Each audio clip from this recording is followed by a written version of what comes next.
I'm in operation now.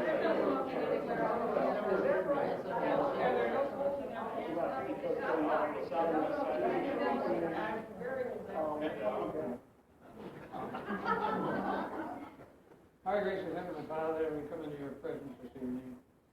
So many things to be grateful for, so many things to be thankful for. Again, the opportunity to see and visit old friends we've known in the past year, ones that have graduated and gone on out into businesses. Thank you for all of those that have had a part in putting this program together tonight. And we would not forget to thank you for the food which has been prepared for us. We ask that you would bless that food to our use and give us the strength we need to do your will, and we thank you for it. Amen.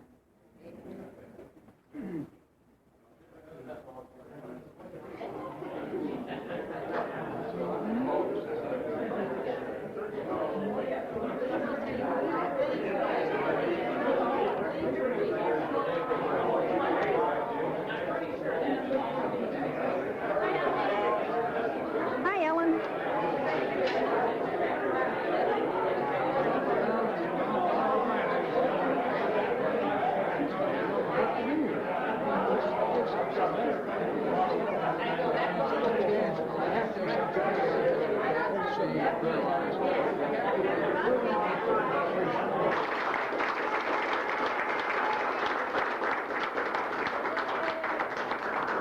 Maybe that paid for it. He's independently wealthy from his salary. We also have a 1934 graduate here, Warren Fairbanks from Tampa, Florida.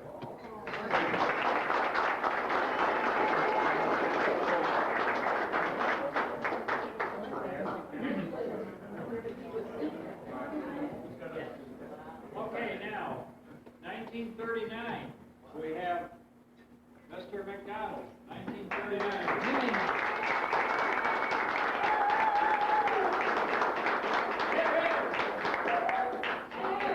Did we miss any other 1939s? 1949.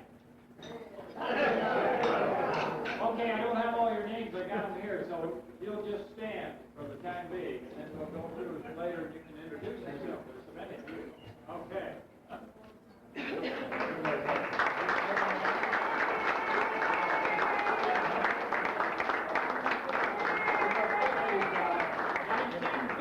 Yeah. 1974.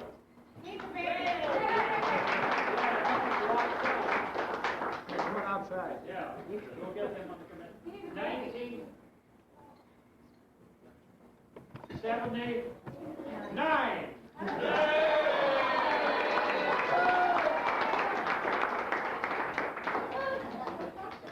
Okay, before we go further, I want to acknowledge our staff that worked on this, and especially one person in particular, because she did the whole thing.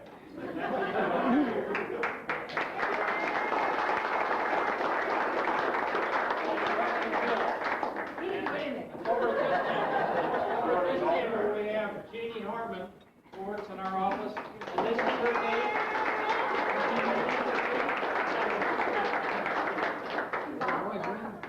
Dave Ballinger, Vice President, and his wife,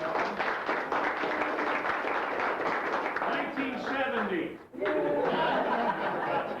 1970. Was that in this century? Yes. Right? Thank you. Okay, Alice Franz is right there. She's the Communications and Special Projects. This must be a special project. Diane Newby is the Director of Records and Research.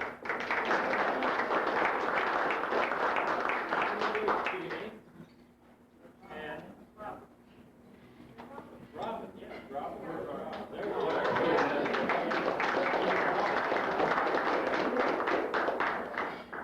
Bill Stockberger is in our office. Stand up again, 79. Hey! Yeah, well, we'll save John Reynolds for last since he's on the program. And he's, he's almost as old as I am.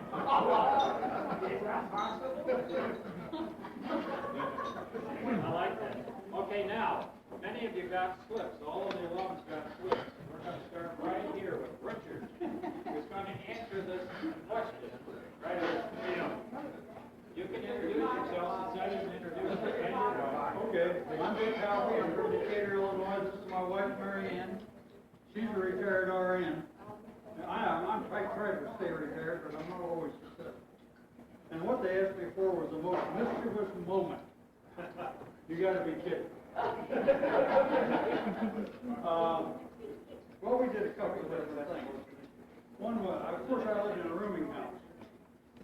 And one of the things we did, my first roommate and I decided we were going to develop pictures in our room with no equipment.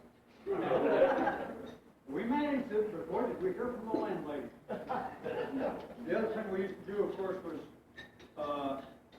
you older ones, you remember this. There wasn't any females on campus. We had 1 in a million, I think, or someplace in that general area. So, whenever any female walked down the street, we all ran out on the balcony to see who it was. That's it. Bye.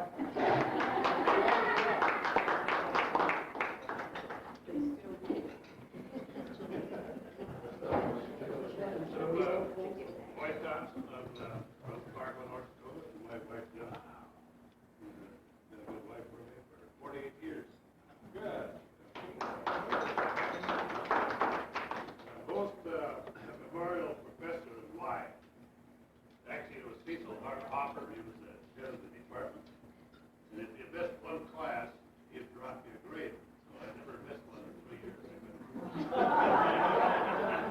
That's the most memorial I had. Hey, Walter, you're up. Walter Noble, Saginaw, Michigan. My wife Dolores, we've been married 50 years, and we have something unusual. We eloped and come to Angola and got married.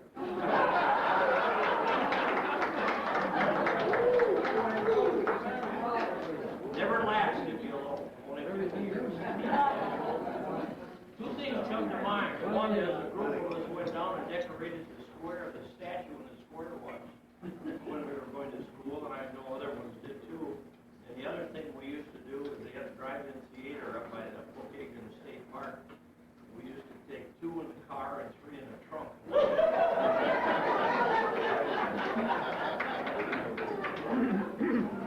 Okay, let's go to John. John, hi. Still lives here. My wife, Evelyn. And he'll tell some memorable moment. You remember, we lived no TIs that didn't belong to the fraternity. We lived over the old barracks. We had to go out and eat every night. So one night, we had passed. We smoked started pouring out of the kitchen, and they chased everybody out of the place, and it's the only free meal I had the full 3 years I was here.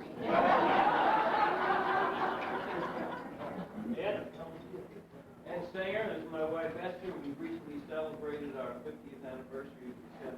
I went back to Brooklyn, picked her up, brought her back here, and we lived in Angola. Well, I was asked to say the most mischievous moment. I can honestly be really honest. I never had a most. They were all mischievous. Every moment that I spent in this place was another. Well, the one thing that was a little odd was Art and I were roommates in barracks. We said, I said, well, one time I slept on the upper bunk for a month, she slept on the lower bunk, and she asked me which was wet bed to the upper bunk. And I tell you, to this day, I don't know. And I felt so good today because when Ed, Ed, right? Yeah. When Ed walked in, I hadn't seen Ed in 20 years. I said, oh, it's a week. He hasn't changed a bit because I knew him immediately. I said, I had Art's up. Art weddings.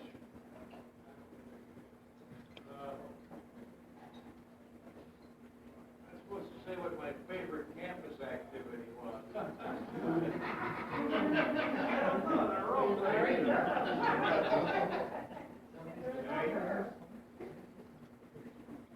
remember one time, and this probably is infamous. I played baseball, and members of the team were asked to umpire and officiate intramural games. There was one game when the faculty was playing one of the fraternities. And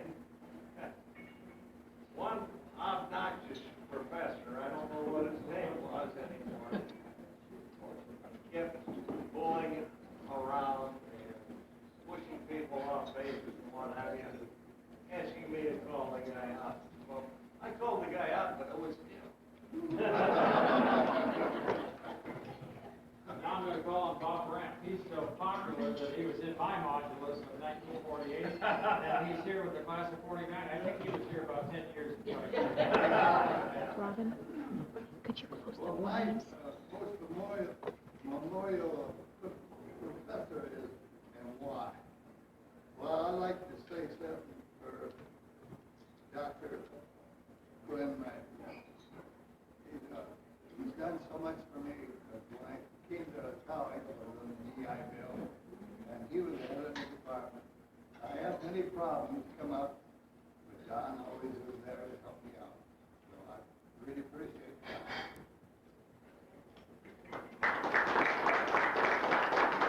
You're doing pretty good as long as I can see those badges, because I can't remember all the names, pardon? Yeah, we just did.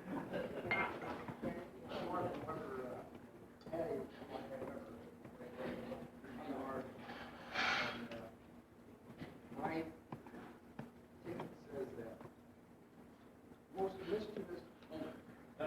I had one. I was involved, but I wasn't involved. One night three of us were down on the main street here, and there was a little restaurant down a couple blocks that way from Garland. And the two police came in, and we finished what we were doing, the coffee or what, I don't know, the other two guys and I.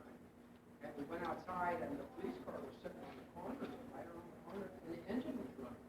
And the other two guys said, one of the guys said, let's take the police car and run it across town and leave it over there. And I said, I don't want nothing to do with it. So they did it. I couldn't believe it. They did it. And they took it across town and left over there. Well, the police finally found it. But about 10 years later, one of the guys came back from Lansing, Michigan, Grand Rapids. He came through town. He went to the post office to do something, and his picture was up in the I'm glad I wasn't involved. But that was mischievous. You're up there. I'm Rick Levenger, Richmond, Indiana. This is my wife, Virginia. We've been married for 48 years. First 2 years were pretty good. Marvin there was my roommate in college. My most memorial professor was why?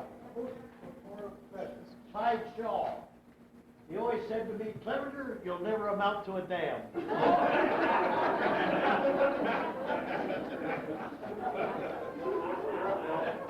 Bill Harlan, this is my wife Gladys.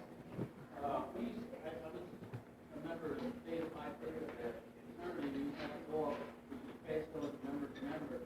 And he always used many times he would go to a restaurant and he wasn't allowed in there. He would sit out there and wait for me or a member, and he'd just sit there and wait till we left. One time I went out the back door, left him there. At first I forgot. Went back to the fraternity, and an hour later, I saw him on his way back. So finally I felt guilty about it. One time he was still sitting there waiting for me. You're up. Sorry. I was supposed to talk to you about the activities on campus, but I don't think I have too much. More over here. We just got married just before we came down. Within a few days after marriage,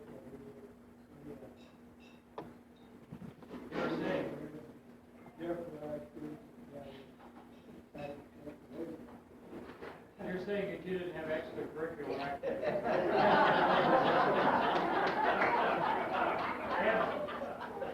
I'm Ed Moss, and I'm the only Kemi here, so I'd like everybody to applaud, please. And this is my wife, Mary, and I'm lucky enough to be married to her 52 years on the 7th of July. But, I was asked about the most memorable professor, and many of you here will remember Gerald Moore. And Jerry Moore was great for many things, but my most memorable experience with Jerry is in November of 1948. Jerry was our quote-unquote chaperone for the Chemie class to go down to an American Chemical Society meeting in Indianapolis. And he took us down, we went down in 3 cars and stayed at the old hotel that Wilkie made his headquarters from. Anyway, stayed at the old hotel, and we had an afternoon session at the Chem convention, and then we all went back to the hotel. And about 3 blocks up from the hotel was the most famous burlesque house in Indianapolis. And the Fox, you got it right. So, we guys went up to our rooms and got our heads together. We decided we're going to sneak out. And we're going to go up to the Fox without Jerry knowing it. So we did. About 9 o'clock at night, we snuck out of the hotel, went up to the Fox, sat down, the lights came up, the guy in front of us turned around and said, "What took you guys so long?"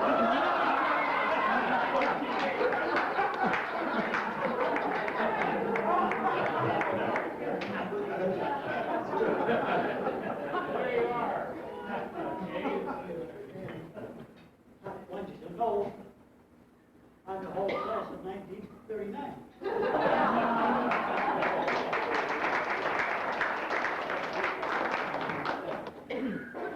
And I want you also to know that that was before television was invented. A long time back. And computers weren't even invented yet. So we had nothing going for us. We had a depression that we made up first. Believe me, that was real. It was awful real. Tuition was $55 a semester. So we got through some. But they couldn't help us. I was like, that's it. It's too big on this. But I'd like to tell you a couple of stories. I've no connection with school. I was born in Scotland. And when I was 3 years old, I went through one of the first air raids ever. We sent Zeppelins over from Germany to bomb us. My mother didn't know what to do with us. So my brother and I put under the bed. Pop them under the bed, end up with crisscross marks on the springs. But we got to do it. Okay. One bomb fell off the street when it was attacked. So, I've been asked to tell you my most memorable. Sure, just funny things. The most memorable professor. You know what? I could play games and say Glenn. I could say Cecil Hopper, who taught me a lot about bridges, but he and I didn't get along.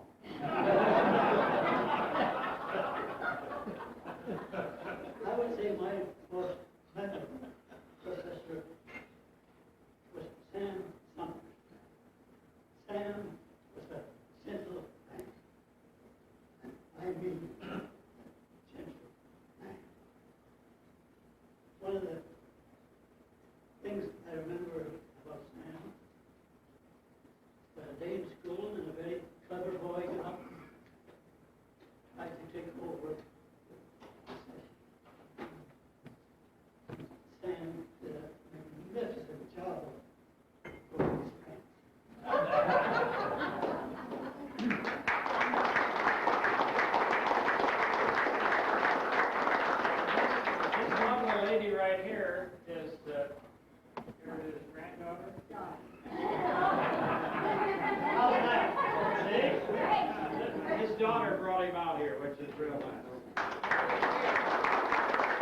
too.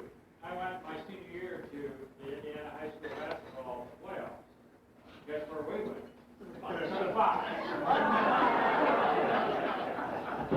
Class of 74, hell. My name is Alan Groff. This is my wife, Carlene. I was asked my most memorable college living experience.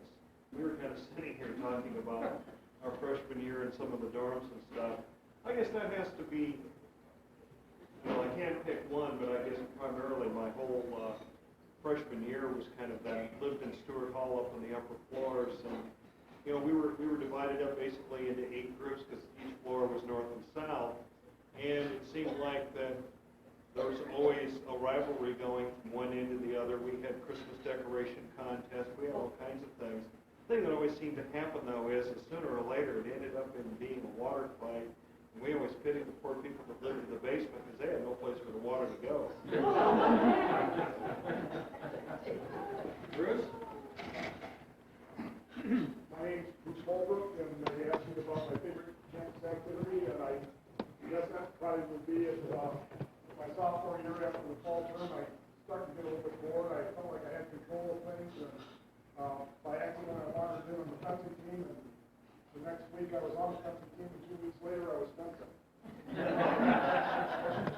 Fenced for the next 3 years, and had quite a few experiences on the fencing course when we were later. That's a plot. No, I never got to do that.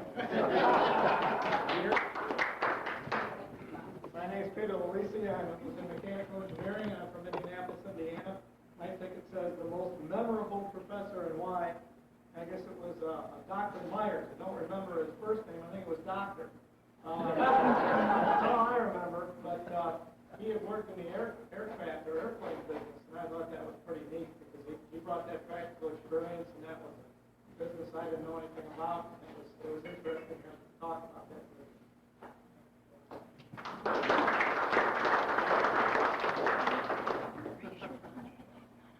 I'm Joe Waldron. Okay, but you I'm also the other only chemical engineer here.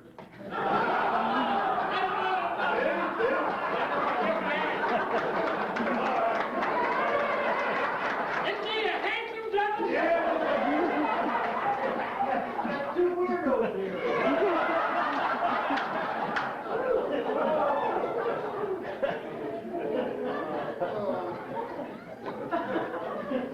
Excuse me a second, Dave. To give my most memorable college living experience. That is an experience. And we were talking the same thing about the water fights and the drag races we used to have up and down the streets. We had a few girls that were in the school at that time, so there were panty raids. But I can remember we got obnoxious one time and we decided that we were back in the time when streaking was going on. So everybody said, we're going to streak at once. And we all got together and we streaked across campus. And once we got there, we had nothing to do.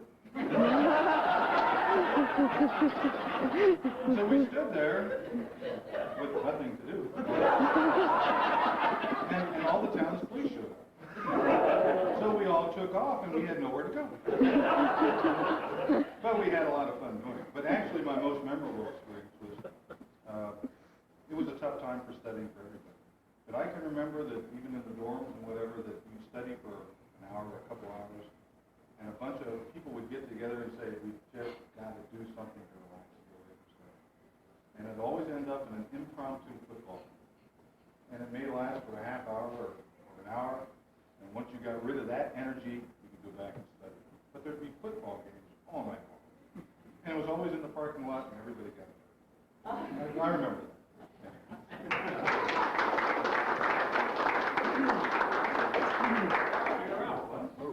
Yeah. See if I can get a. I always say the best to last, is that it? I know there are no other aeronautical engineers in here that graduated in 34.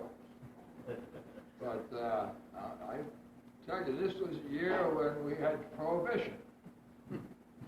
And I lived through it. But only because of the training I had here at Tri-State. Engineering students, at least, are very ingenious people. And the 8 guys in our rooming house here at 409, I think it was, West Gale, managed to secure distilled water from the chem lab. Somebody got some juniper berries. One of the guys had a contact out here at the farm and got some alcohol. And this is where I learned what bathtub gin is all about. And we put a little of this in and squeezed some berries and fixed it up and tasted it all the way around. Now, needed some more of this. So we put some more of that in, and it ended up so successfully that one of the guys who was getting ready to go to a shower took a shortcut and went out the window on the roof. And then somebody locked the window so he couldn't get back in, and he started to make such a commotion, the neighbors came over and got the landlady to come up and unlock the window.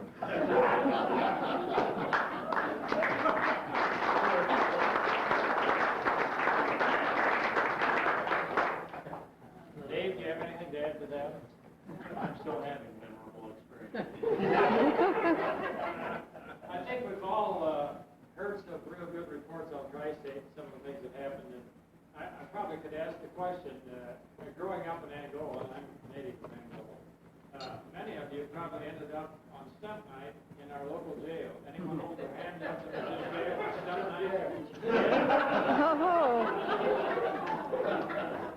Okay, now I'm going to turn the program over to our esteemed president, John Reynolds, who will say a few words to this group.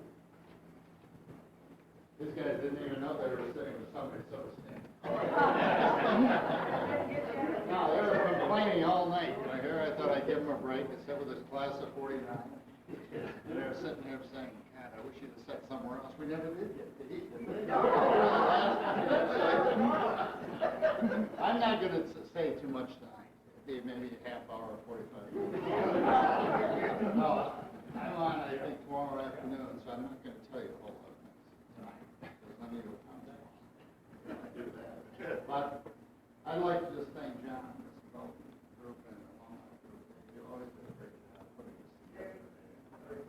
John, nobody has him. John Harris himself. He's worked with us here for a long time. He was gone for a while, came back, and about the time I came, 6, 7 years ago.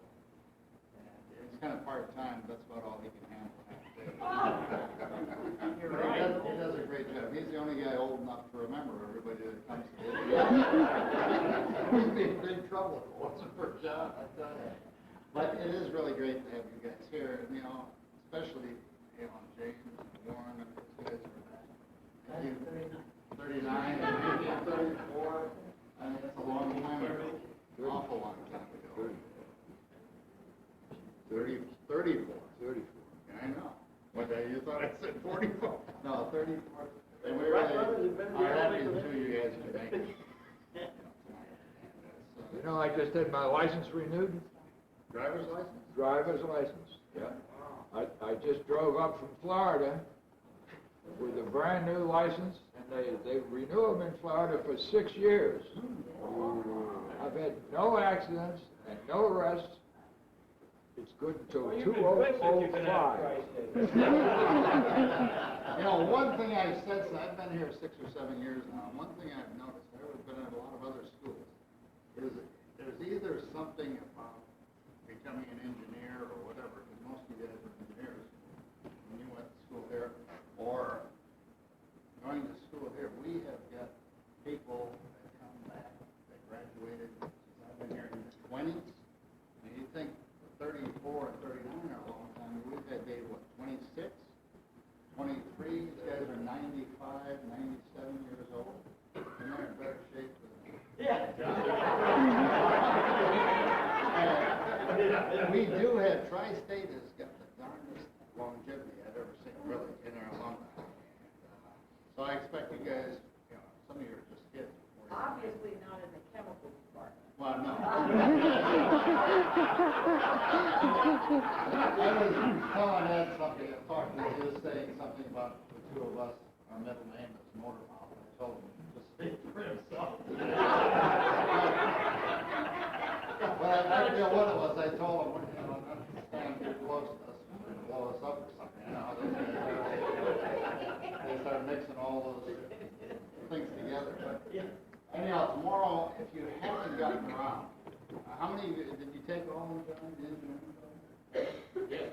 Well, I think most of them went on the tour today. If you haven't seen that engineering building, a lot of you guys are, some of you, we didn't have it probably when you were here, a couple of you, but most all of you, I think, went through February or whatever it was. You were students, right? You do. And it really is different, as you saw. If you haven't seen it, make sure, go down there. And tomorrow, if you get up this way, you go out there with a football field. I was out this afternoon walking across it. It's gonna really be something. That's where the dorms were. Some of you guys remember, some of you don't. It was, you know, they weren't here. But when you were here, we thrown them down since, so you won't miss it. But the rest of you, we had was Cameron, Allwood, and somebody. Platt. Was Platt. Was it Allwood? Platt was the one that passed. Platt was in Cameron were. But if you haven't been down to that football, it's really nice. I was out there sitting in the bleachers there all by myself. People went by and luckily it's crazy. But I wanted to see what it was like. And when you come to a game, don't sit on the visitor side. The sun is terrible. I was telling these people that for I don't know how many months when we decided to build the field. Dave Bellinger, he was insistent that we have the home seats looking into the sun.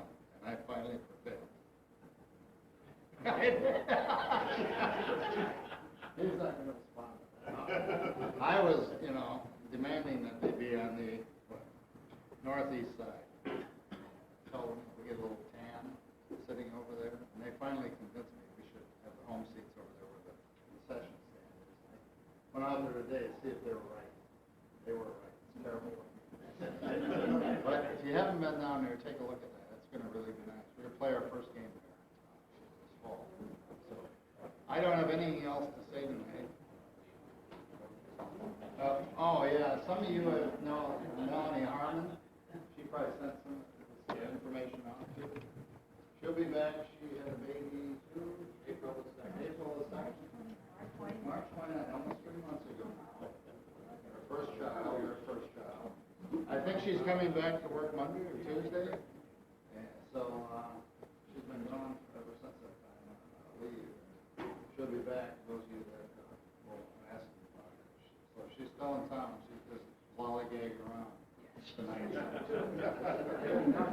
So anyhow, yeah, I hope to see you guys tomorrow. I've got about 2.5, 3 hours.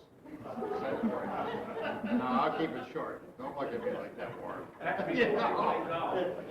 Okay, well, listen, John, you gonna say some more? Yeah, actually. I got half an hour now, too. One thing I want to say, and the reason I came back in '94 was one reason only, and that is that prior to that, the university was in very bad shape. They had lost $3 million in 2 years. They were about ready to close the doors. And I wanted to wait till he talked before I praised him, to see what anyway, John Reynolds came here, and Dave Ballinger came up. He was president of Angola State Bank at the time, came up here and has turned this university around to what it is today. Yeah. That was in my script right here. We have 3 prizes to give away tonight. The first one is the first alum that can tell us the year that we changed from Tri-State College to Tri-State University. Not you. Right there. Right here. Stand it up. Here. Okay, now we have one, and I think I know who this is. The home farthest from the university. Who's the farthest from Angola, Indiana? Tonight. You traveled the furthest? Yes. Came from the farthest. Oregon? How about Oregon? That's a little farther than North Dakota. Eugene, Oregon. Right there. Oh, we don't get These along. engineers never did know much about geography.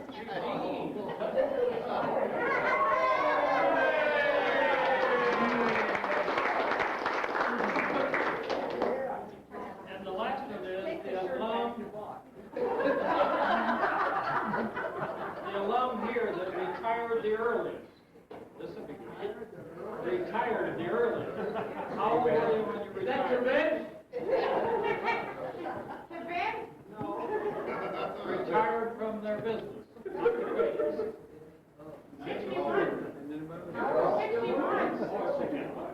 In 1992, anyone retired before 1992? 91. 84. 84. Oh, he's got When did you retire? 84. He retired at 73, he says. 73. 73. Anyone before 73? Besides Glenn. Glenn hasn't retired. Glenn's like I am. He's part-time. He does funerals and weddings. And I do, I'm not sure what I do. Warren Fairbanks.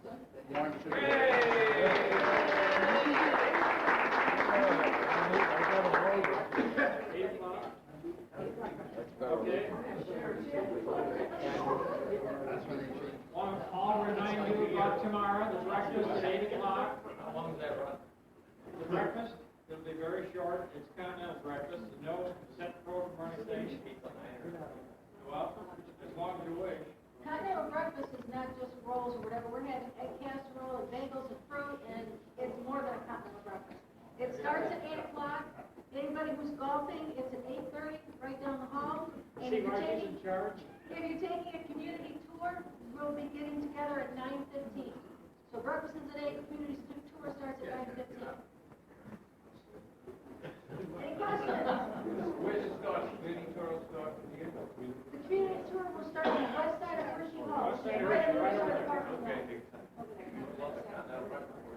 Right here. here. Right here. Breakfast is right here. 8 a.m. right here. If you're not taking the tour, but you are signed up for lunch for both the tour and the regular campus lunch, it's going to be in Unit A's dining room, which is the dorm that is right across from the tennis courts. And we'll have some signs up and things like that, helping direct you. If anybody's got any questions, you'll find us there. Is that the one, Earl, you've also got one out in Pocahontas, or is that? Well, we were going to have a lunch at Copenhagen, but because of the humidity and the heat, we thought we'd take you on the tour, but bring you back here in the air conditioning to eat. We're going to eat lunch here. We'll eat lunch in the Unit A dining room. One more thing before you leave. And this We is don't okay. need it, we like it here. I'm surprised because we have a fellow here that's the Tri-State University cheerleader. He's going to do the TSU for you. Get up there. Oh, no, no. Hey. Is anybody gonna come back for a football game this year? Homecoming is October 3rd. Oh, yeah, we'll be there. Okay, here we go. T-S-U! Come on! T-S-U! T-S-U! Here you go.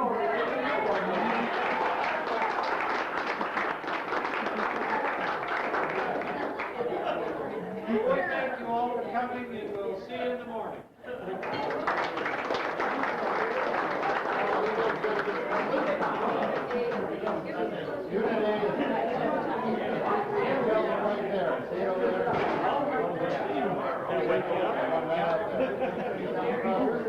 For all you folks that want to ride down the parking lot, we'll run a shuttle service down to the parking lot of the golf carts.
I would think by now.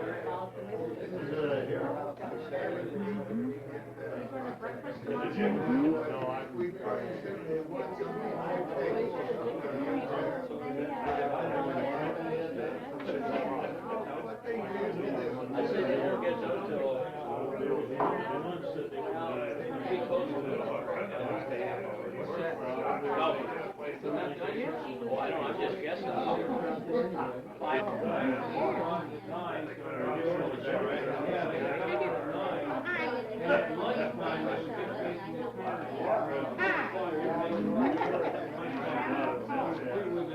Another guy picked him up and then he asked us to wait for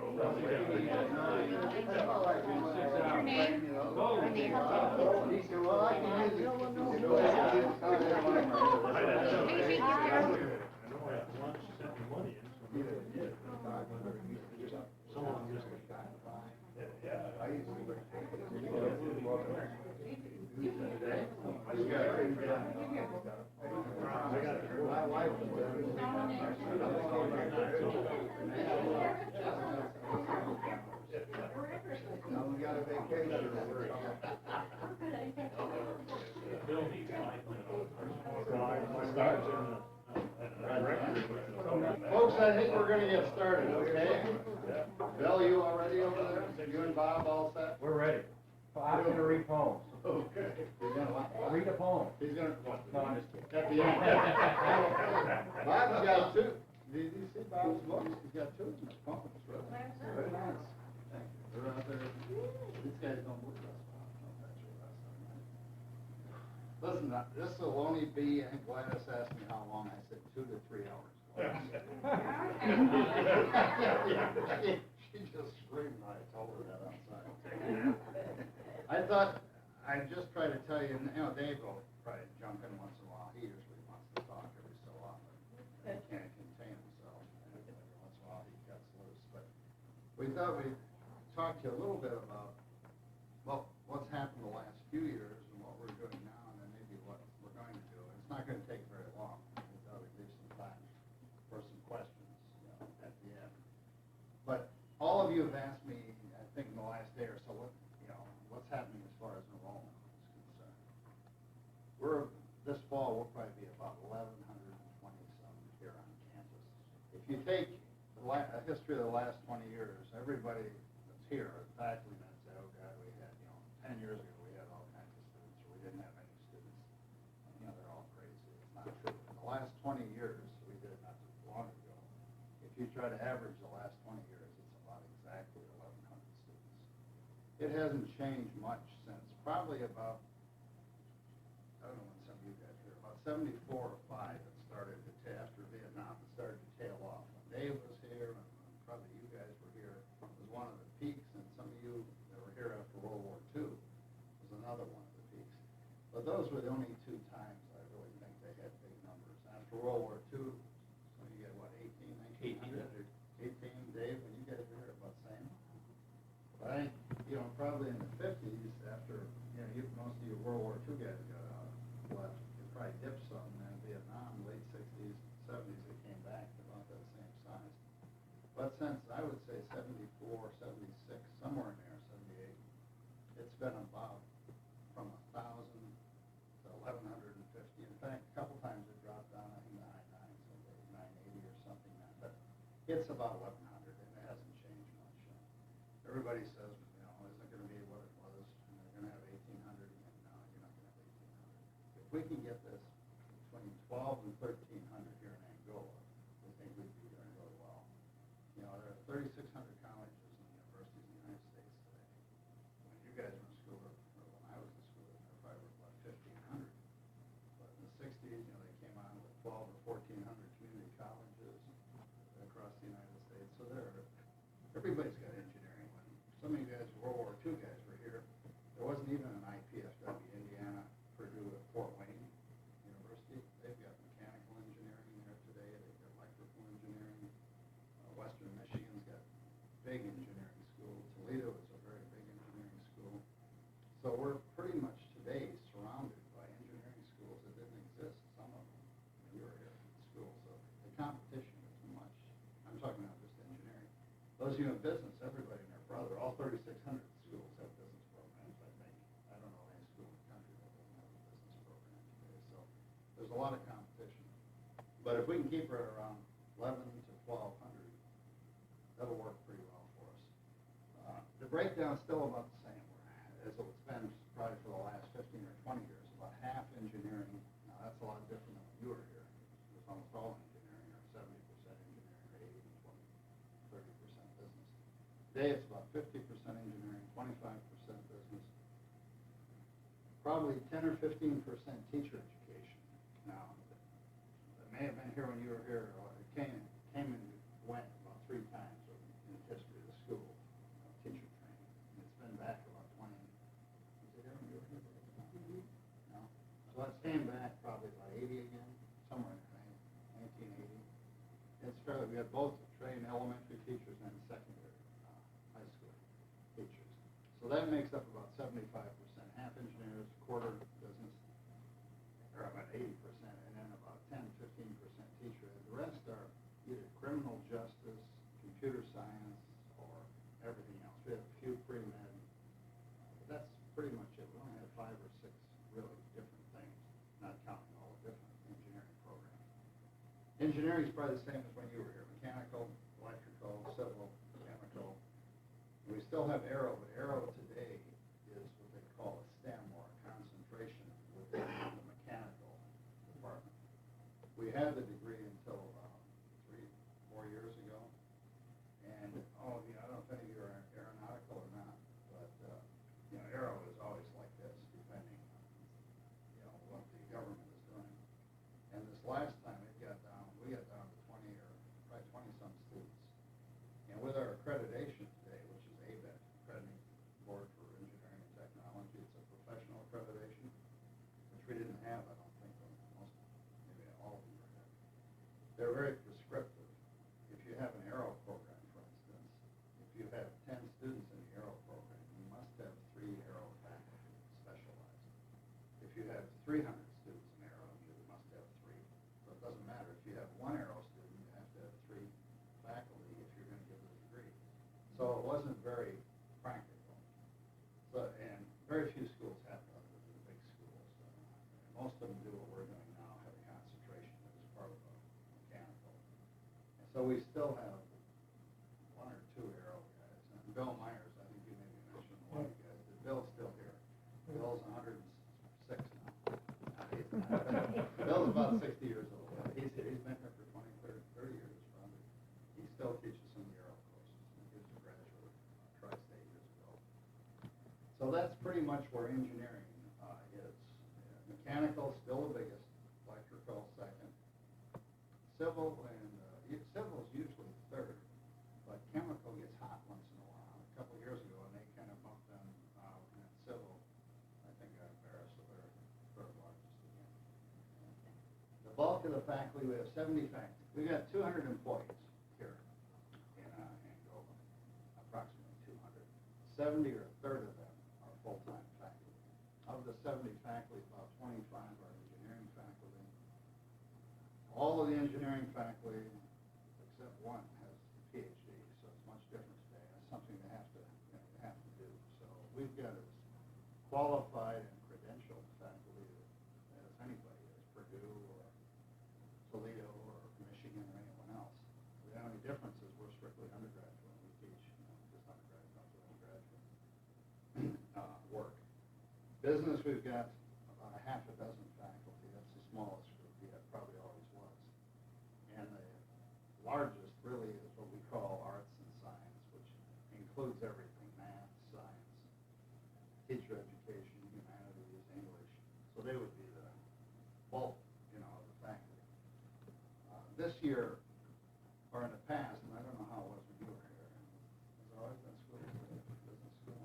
For a number of years, you've had a school of business, a school of engineering, and a school of arts and science. Probably not a lot of you were here, but the last probably 25 years it's been that way. This fall, or this summer, we've just converted it down into 2 schools. It's going to be a school of engineering and sciences. So science and mathematics and computers will roll over with the engineers. They'll be under the dean of engineering, which a lot of schools that are principally engineering, that's how it is. Physics and all of that's, the sciences are part of engineering. Then the other one is business, education, and humanities will be under the Dean of Business. So there'll be just 2 schools from now on. The other thing we've done, and some of you've heard of it, we've got 2 branch campuses. We've got about 1,100 students, 1,120 here. And in the summer you don't have, but in the fall we'll probably have, between the night program here, Fort Wayne, we've got 1 in Fort Wayne and 1 in South Bend. We've probably got a total of close to another 300 students in those. They're strictly business, so nothing else, just a business degree. It's all you can get there. And what they are is degree completion programs. You know, you go and teach in a class like that, the class looks kind of more like this group of people here than a bunch of people. They're not quite, but they're average age 32, 34 years old. So we have people from 25 to 40 or 50. You know, a lot of women who went to school a couple of years, 20 years ago, got married, had, some children. Now the kids are older. They're coming back. They've got 2.5 years of, college. Same with many of the men. They went 2 or 3 years somewhere, never finished, got a job, and now they've reached a point somewhere in their career that without a degree, they probably aren't going very far. So they want to come back and get a degree. And it's Monday through Thursday evening. We lease space in Fort Wayne, and it's very nice space. It's small. We have about 5 classrooms, something like that, offices. We have a person, a director in each site that runs it, and admissions person, secretaries, and so forth. And then the faculty, for the most part, 90% of the faculty are part-time or adjunct. Most of them are businessmen and women, attorneys, CPAs, whatever you have you in the business community that you hire to teach. And it really does work better that way, because you're talking about people who are older, who are out there doing this, and they don't want to be read to out of a textbook or told a bunch of stuff that's not, they know isn't so. You can do that with 18-year-old kids. It doesn't matter. They don't know any different. So these guys, we use more people with practical experience out there. They have the degrees and whatnot. But this is a very common thing. Most all colleges are doing this today, have done it. The next step we've got to take with that, though, is we've got to go on the internet and do the degrees over the internet, over the computer. Never see Angola, never see Indiana, maybe. Many schools, many of your big universities are doing it now. You can get bachelor's, master's, and PhDs over the computer today from some of your major universities. I know it sounds crazy. It sounded crazy to me a few years ago. 5 years ago it sounded crazy to me, but it's here. I don't think it's ever going to have much impact on us here in Angola. I think ultimately it'll have, if we don't do something in the branches, it'll impact us there because everybody else is doing something. And people sooner or later won't even come out, to the branches to go to class. When you can do it at home, they all have a computer, just punch it up on the computer and do whatever they have to do. Here, though, this is more of a social thing. We still have, unlike when you were here, I'd say 90%, 95% of our students here are between 18 and 23 years old today, which would be a lot different than when a lot of you guys were here. They're all kids. You don't have any veterans today because there are no veterans. Not very, compared to when you guys were here. There are very, very, very few people in the service. There's not much of a GI Bill anymore. Most people are not going to go into engineering who are 30 years old. They've been away from high school math for not too long. So you tend to get all the kids. And, that's good because kids want to come and get a degree, but they also want to come and drink beer and join a fraternity and so forth. If they didn't, then I really would be worried because they'd all do it on the computer. We wouldn't have anybody here 5 years from now. But I don't think that. I think it's the type of school we are, the type of school where we've got kind of a niche, primarily technical or engineering or career oriented. I think the liberal arts schools are going to get hurt first by this. The ones that offer English, history degrees, teacher education, things like this. They're going to have to deal with this a lot sooner. And we will, and ultimately we'll have to deal with it here. I'm not going to worry about it, but somebody's going to have to worry about it. Because sooner or later, engineering, you'll be able to get an engineering degree, I assume, on the computer I don't know where that's going. Sometimes I think I'm, glad I'm as old as I am. I'm not gonna have to deal with this stuff because it's changing so fast. That's pretty much what we're doing. Any questions on, programs or academic? I can stop every once in a while here if I want to get on to something else. Yeah. A lot of women going into. No, Dave just meant 70-30, 70% male, 30% female. It's as good as we've ever been. We can't move it above 30% for some reason. Now, we could if we wanted to have a nursing program and health-related programs, but then we'd go broke because they're very expensive. Engineering is expensive enough. We don't need a nursing program. On top of it, that's about as expensive.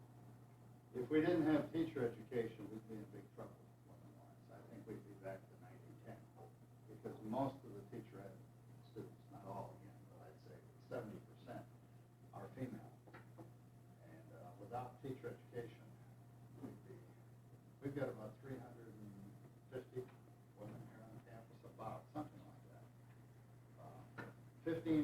85-15 in engineering, 85% males, 15, and that's about the same as any engineering school nationwide. I think the national average is 17, so we're a couple points below that, but we're pretty much average.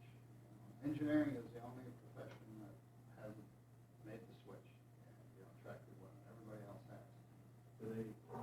Most of them live on campus? The women are students. Both. Oh. Now, we can house, say, out of approximately 1,100 students, we can house about 550 on campus now. Last year and this year is the first year probably in 25, 30 years that we've had that many students on campus. I think back in the 70s, you had quite a few. But when Dave and I got here, we had 9 dormitories. We have 6 yet, if you count them. Those 5 where you ate this noon, plus Stewart, and we had the 3 older ones. Some of you don't remember those. Cameron, Allwood, and Platt, they were built after you were here, but they're where the football field is. So there are 9 buildings, and I think we only had 380 students living in all 9 buildings when we got here. And they were all open. Everybody had a single room. It was kind of like hotel business. So we're losing our shirt. You can imagine 9 buildings with less than 400 kids in it. Now we've got 6 buildings with 540 kids. So it's a little more economical to do what we're doing. And the other 3, the reason we took them down, they were shot. They were here when you guys were here, but they weren't new. They were 20 years old, and they probably weren't too bad. But they were built in the 50s sometime. I don't know if any of you were here when they built them. Probably 53, 54, 55, 50. I'm not sure when. But I don't think they ever did anything with them other than sweep them out once in a while. There was no maintenance, so they just were shot. The sewer pipes were crushed, I think, from settling. The pipes were under the slabs, and we had a lot of storage problems and buildings when it rained. So it would have cost us more, or as much, to renovate them as it would have to build new dorms if we needed to do new dorms. So there was no point building that. Anything else on that part of it? I think the big thing we've done in the last 6 years, when we got here 6 years ago, 7 years ago, whatever it was, John said last night, we were in pretty tough shape. We were, kind of on the verge of another year. Somebody had to lock it up and throw the keys in the trash and go home. It was that close to being over here. So when we came, we made an awful lot of changes. It wasn't a whole lot of fun the first couple of years. We were like 30, 40 people when I came in. I was bad. I wasn't the most popular guy in town, for I'm still not, but more so than 6 years ago. But we had no choice. And in the last 6 years, they had Tri-State had through 1992, for the previous 20 consecutive years, they had a deficit, or they had a net loss 19 of 20 years in a row. And 1 year they had a profit, or whatever you want to call surplus, it was like $3,000. So it was a graduate. And if you trace it back to exactly when we said enrollment after Vietnam, sometime in the late 70s, maybe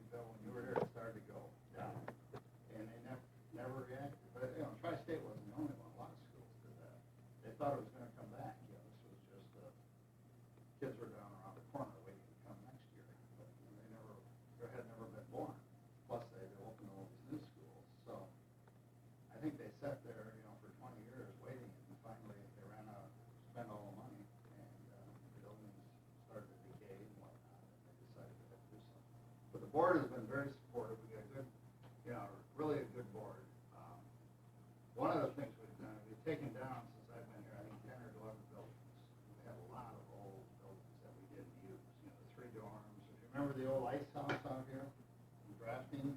You guys even forgot that, didn't you? You know where Best Hall is up here? It was that old brick building? Yeah, they taught drafting in it, that's gone. The old, what was it, cafeteria? Cafeteria. It was a bookstore when I came, it was a little one, like this, only much smaller. Yeah, we took that down 4 or 5 years ago, moved the bookstore to the basement of the library.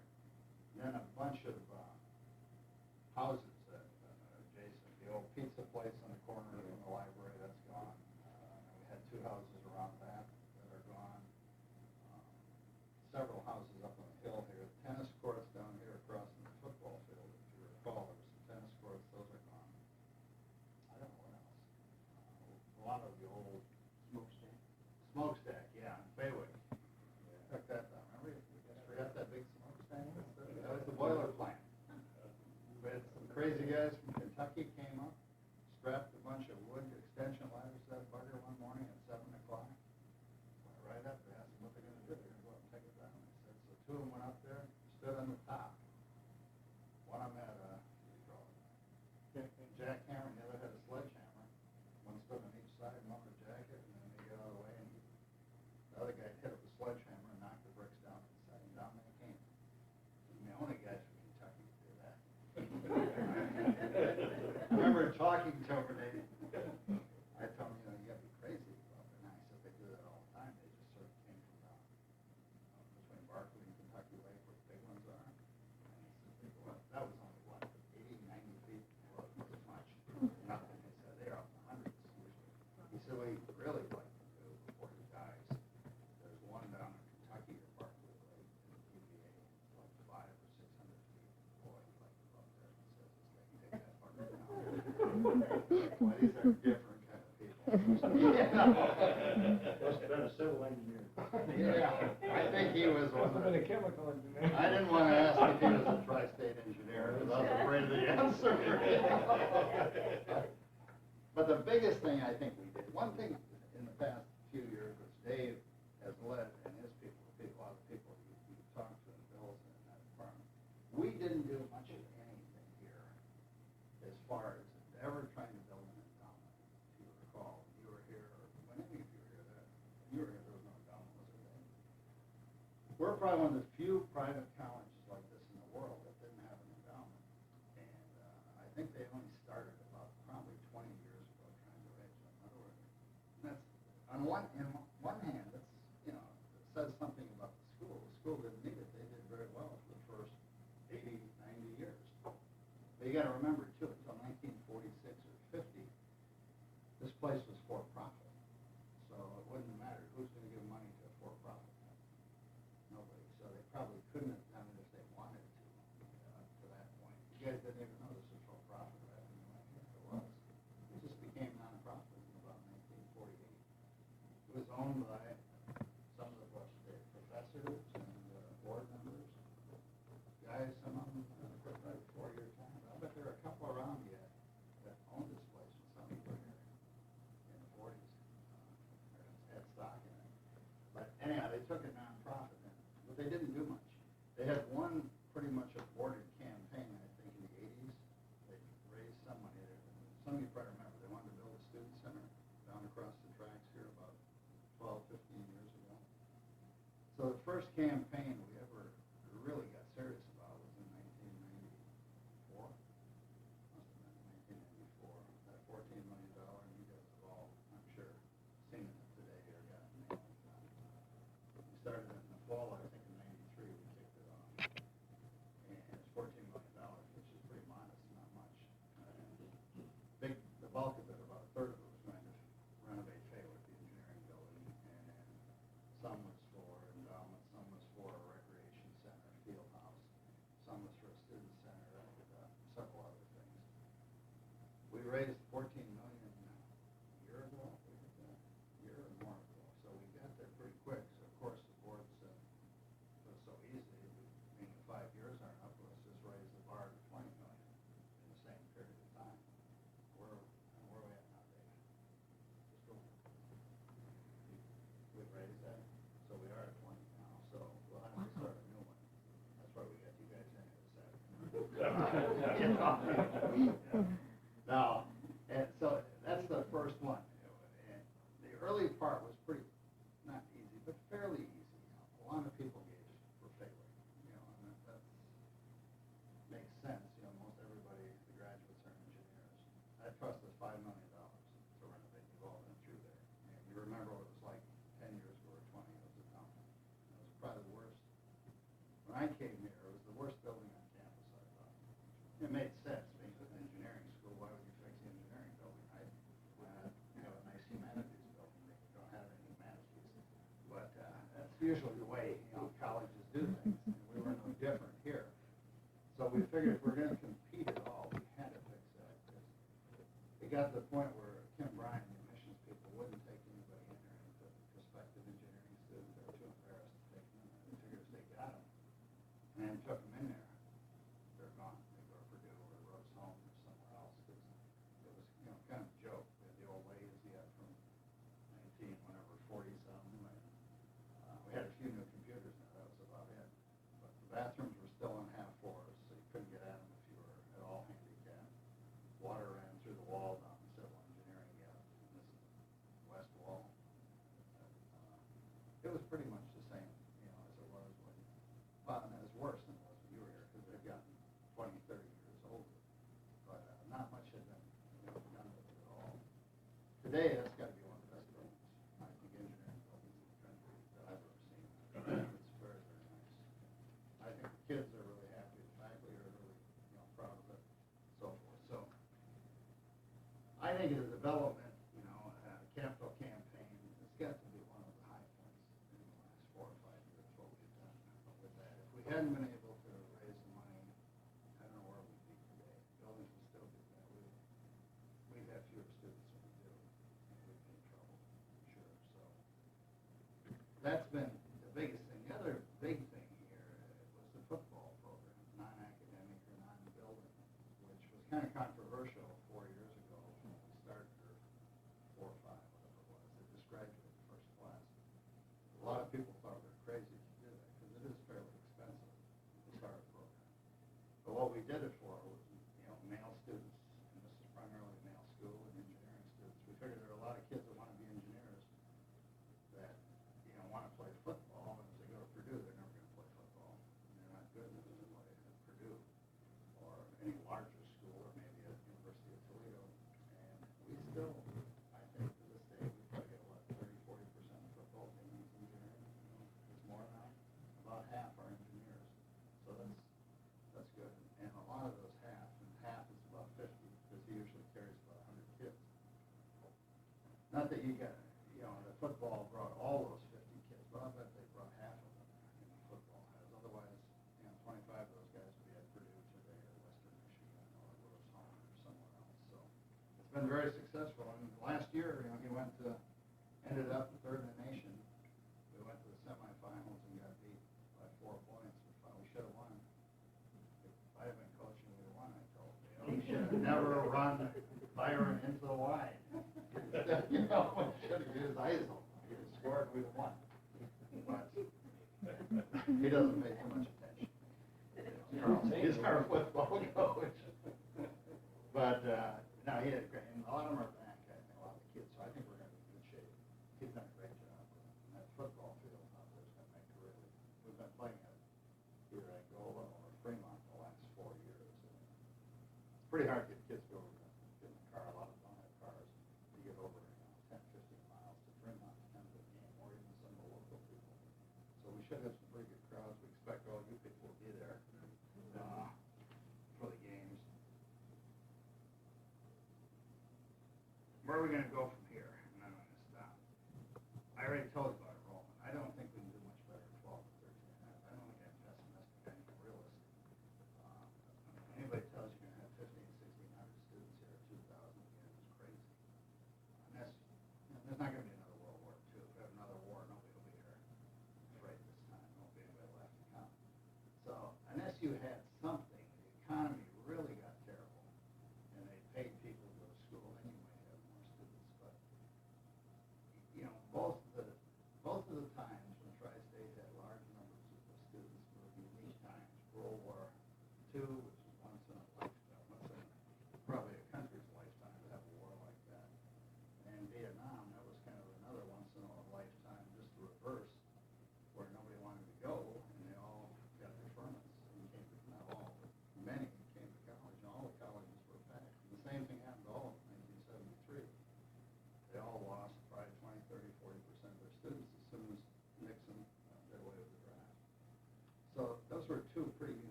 gotta build an endowment. Things gotta, in the next 15 years, 10 to 15 years, we don't have $100 million endowment here, we're in trouble.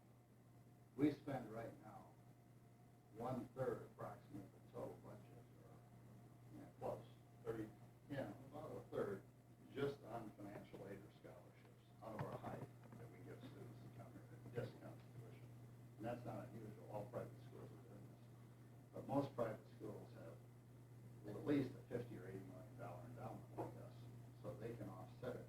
We've got, whatever it is, Dave, 10 million or something, so you can figure it out in your head how much interest you get off 10 million a year. It certainly isn't 5 or 6 million that we spend in financial aid, so the balance comes from the operating expenses. So if you had a $100 million endowment, that $5 or $6 million we spend on financial aid would be $5 or $6 more profit or surplus or things we could spend, money we could spend on other things. So we've got to do that, and that's, Dave says that'll be no problem. They'll get that, he and Bill will get that taken care of pretty soon, I think. That's another reason we have them here today. Yeah, well, they already know that. Building wise, How many blank checks do you want? blank ones are. Building wise, we've still got some things to do. Several of you asked me, what are we gonna do with the old thing behind me here, the administration building, this building. That's a sore spot, as far as, about half the people would like to see it renovated, and about half the people like to see it torn down, because they think it's too far gone. And if we're gonna do something, we'd probably be better off tearing it down and building a replica or something of it 50 yards away, because it's getting very crowded in here, if you've noticed. There's not much room out here anymore, especially since we renovated that Taylor Hall. They put those 2 big entrances on and brought them out towards the administration building. So that's something that, and the board is wrestling with that. It's an emotional issue, pure and simple. It's all nostalgia. That's all you're dealing with. You're not dealing with common sense at all. These are intelligent people, it's like you guys, but they cannot rise above the emotion. It's kind of like, having a really, really sick dog and putting it to sleep. It's very hard. It's kind of like a sick dog. You either have to fix it or put it to sleep. And you don't want to you don't want to put it to sleep, but it's going to cost $3-4 million to fix it the way you're going to get it. But it's really the key to a lot of other things. Once we renovate that or rebuild it or do whatever we do, we get rid of the old building next door here, because that's admissions would go in this building. Administration, where we're upstairs here, would go over there. A lot of Dave's people in the business office come out of Best Hall and go, you'd have a central administration building again. So that's one thing. That's not real high on our list for a number of reasons. Mostly, we need too many other things as far as the students are concerned. We need a student center, and we need a recreation center / field house. And those are the 2 next priority items. We've got to have that. If we're going to continue our track program, our intramural program, tennis, we've got a very big athletic program. Probably 500 kids are involved in about 20 different sports here, intercollegiate sports. And we've got one of the nicest field houses in the country for this size school, Hershey Hall. But it's pretty much basketball oriented and swimming. It's about all you can do in there. You can't do track, you really can't do tennis, you can't practice football, you can't practice soccer. So a big field house type thing, like a huge Butler building, what I'm talking about. You could do all those things in there. Also some intramurals and things like that. So we do need that, and that's going to run us probably somewhere in the vicinity of $3 million. And probably another $2 million to renovate Stewart Hall, the food services. I don't know if they went in there. But we need a lot of rooms, meeting rooms in that. And we need to renovate that and build a new kitchen. The kitchen is whatever the building is, 30 years old, 35 years old. Is your kitchen at home 35? You got a 35-year-old refrigerator? Probably not, right? 35-year-old air conditioner? We do. You want to say something? Yeah, they don't work very well. So you really don't have much choice. You really have to do it. So those are the 2 big building projects we've got coming down the pike. I said we can house about 550 kids. We can expand those units, and the units is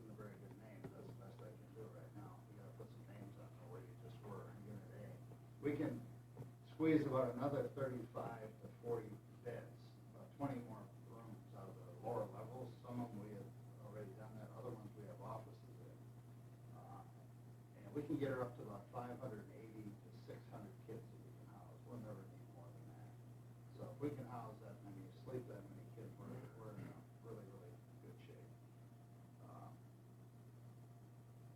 I don't know what else I can tell you. I think I'm going to stop and let you ask questions. The key to this place, though, is the endowment, and I think they've got to have continuity of management here, good management. You know, in the future they'll go broke, like all small colleges. You know, all small colleges, private schools in this country, in the next 20 years are going to have a tough go, just like small businesses. You see what happens to the banks, small hospitals. Colleges are no different. It's just, you know, their turn is coming. And they're either going to merge, or they're going to get better, or they're going to get big endowment, or 20 years, 30 years from now, they're going to be in existence. I think a place like this has got a much better chance of, because of its unique nature. I think Tri-State can hang on, but it's going to have some good management and good direction from the board. And we've got a good board right now, very supportive. We did this campaign, and we kicked in $4, $5, $8 million this year. You're talking about 20-some guys. And that's, you know, that's kind of unheard of. They've really done. And most of them are Tri-Staters, the majority. And the majority of engineers, of course, because that's what they were. They're older, you know, fellows. And that's what they were in those days. So that's where we are. And I don't know. It's been a lot of fun. I've been here 6 years. It's been a struggle. Dave doesn't think it's, you know, I thought it was fun every day. We said, you know, first half hour every morning, you know, we got our head against the wall and swear and cuss and whatnot. And then we open the door at 8:30 and go at it again. Now, it goes pretty well. We had some fun. Bill came on. Bill was on the board for a while. He was a Board of Governors representative and Board of Trustees. And he said, man, this is going to be a lot of fun. He thinks he's going to come to work here. Boy, I told Dave, what's the matter with this guy? But Bill, you've been with us now, what, a couple of years? A year and a half? Anyhow, what kind of questions can we answer? The first-year students, are it mandatory to live on campus? Yeah, first 2 years generally. Unless they're married or unless they're older, maybe if they're 21, 2, 3, 4 years old, like they're in service. Now then we let, you know, because most guys, some of you came here that way. I know I did. I started school. Well, they let us join and stay in fraternities at Right. that time. Yeah, and most guys, 21 or 2, they don't want to live with a bunch of kids. That's quite a difference. Yeah. At that, especially if you've been in the service or something, you know, you're not, you know, ready to go back to these 18-year-old high school kids again. So, but we don't have too many of those kind of students anymore like you were. It's much different. I know a lot of guys come back at your age, from your vintage, even our trustees. One of our trustees asked us one day at a board meeting, and I couldn't believe it. He got real serious across the table. Remember that behavior there? He said, John, why is it we don't get more veterans? So I sat there for a minute and I thought, maybe there's a punchline coming. You know, you drop another one out. I told him there aren't enough. Where do you think we're going to get them? You know, there aren't many veterans for what, 15 or 20 years this weekend. I'm not sure he believed me.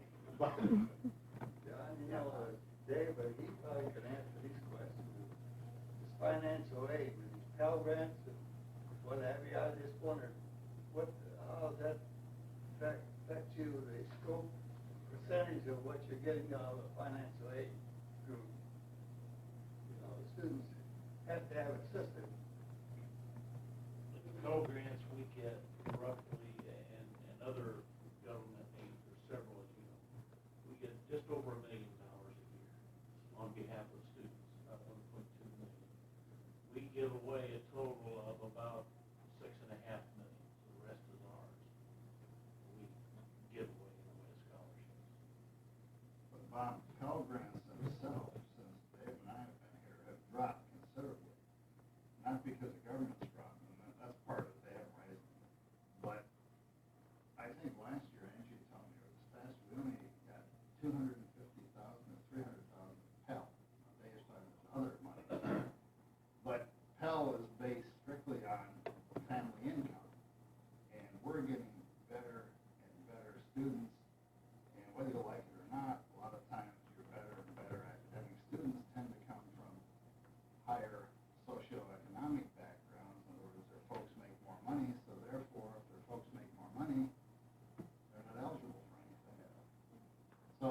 go after a better and better student, and guess what?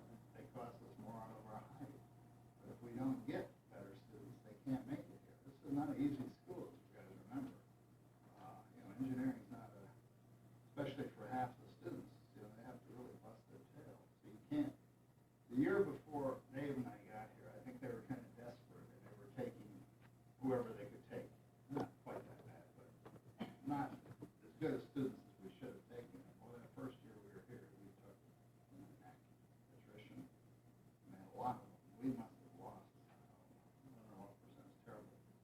So they just couldn't, they couldn't make it academically. They took kids that weren't academically capable of being here. And the same is true here. It's not just engineering. I think it's business and teacher. When you have a school where engineering is the driving force or the engine, and the math, the science is all geared towards engineering. You get some of that fall off. The other kids have to put up with that nonsense too. Just because you guys like that silly calculus and all that stuff doesn't mean the rest of us did, right, Bob? And so I think what it does, it ratchets everything else up a little bit. So the business students, teacher ed students, whoever else, criminal justice have to be a better student too than they might have to be in a traditional liberal arts school where you don't have that level of science, that level of mathematics that you would have in a school like Tri-State or Rose Home or something like that.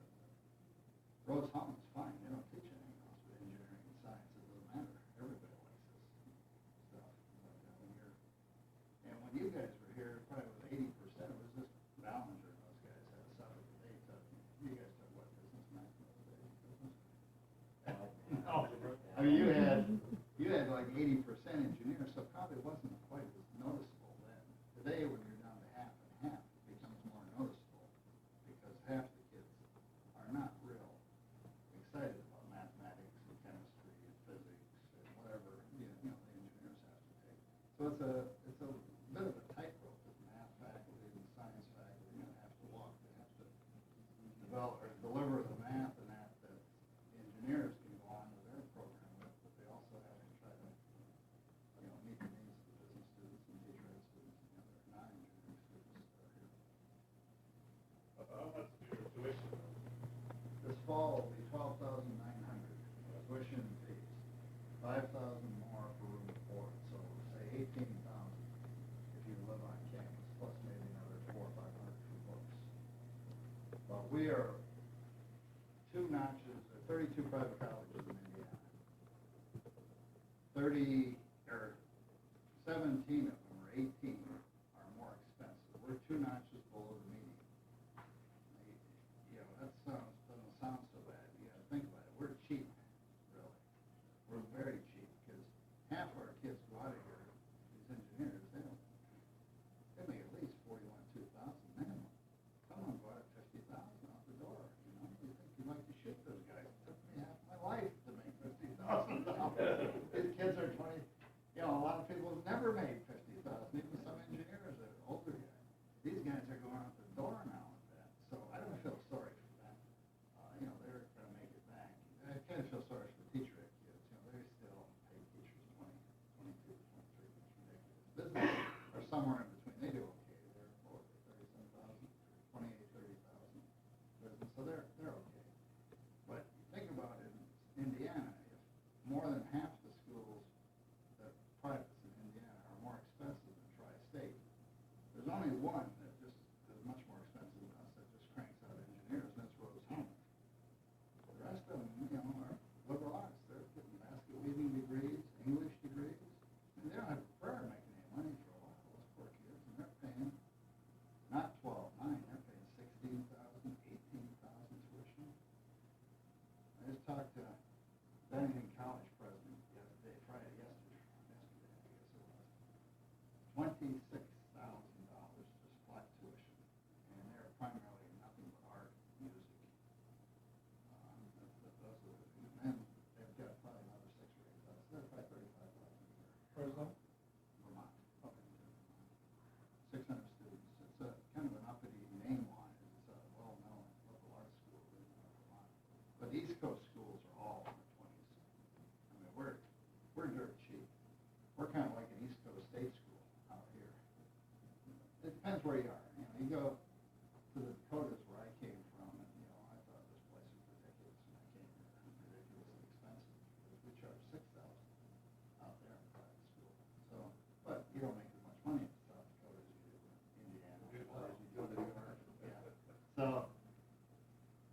expensive, but, most of our kids make money. I mean, they take loans and that, but, God, if you go out $45,000, $50,000 a year, if you can't pay back $10,000, $15,000 of loans, where you're not paying any interest till 6 months after you graduate, something's wrong with you too. You shouldn't be able to do that. It's a good investment, I think, for those kids. What else can we tell you? Dave, what did we miss? Is it still 4 quarters? No, we just went to semesters this last, we just completed our first. We were on quarters for 10 years. That was really traumatic for the faculty, God, I thought several were gonna have heart attacks. Pretty dramatic, right? Oh, yeah, but we were, when I came here, only 15% of schools in the nation were left on quarters, and it's been dropping rapidly since. I guess it's down to 10 or 8% today. Nobody's left on quarters, and it makes it, today you deal with a lot more transfer students, and if you're on quarters, nothing matches with semesters, and it's much more expensive to operate on quarters. You got one or two more, depending how you look at it, registration, billings, so forth. And the biggest problem, I thought, and, you know, probably not too many people here agree with me, but was an academic, but I think the quarter system today is not good academically. When you were here, probably quarters were longer and your degree requirements were less in terms of number of credits. Today, under the quarter system, they were taking, the engineers were taking over 200 hours worth of quarter. 205, something like that. But what's happened, you know, I always went to, I taught under quarters once, but when I was in school, which isn't that long ago, 10 or 15 years ago now, but now back in the 50s and 60s when I was in school, semesters were 18 weeks long. Quarters were 12 and 13 weeks long. Today, quarters, you're lucky if they're 10 weeks, that's including finals. Semesters, ours are 15. But I know a school in Michigan, where I used to work, they are down to 14-week semesters with exams. Now, they're down to like 13-week semesters. 15 years ago, I was at a school that had 12-week quarters. Today, these other schools have 13-week semesters. So what's happened is they've compressed them down so bad that you have the quarters. By the time they got started, it was over. You know, the kids didn't have a prayer if they got behind their dead. You know, there's no way they were going to ever catch up to the quarter system.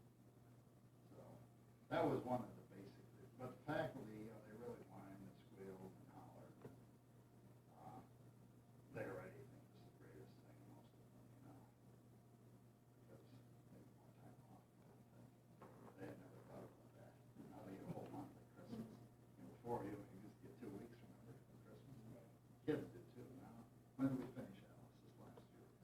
December 13th or something? I think so, yes. Come back till about 8th or 9th of January, so they got like 4 weeks off.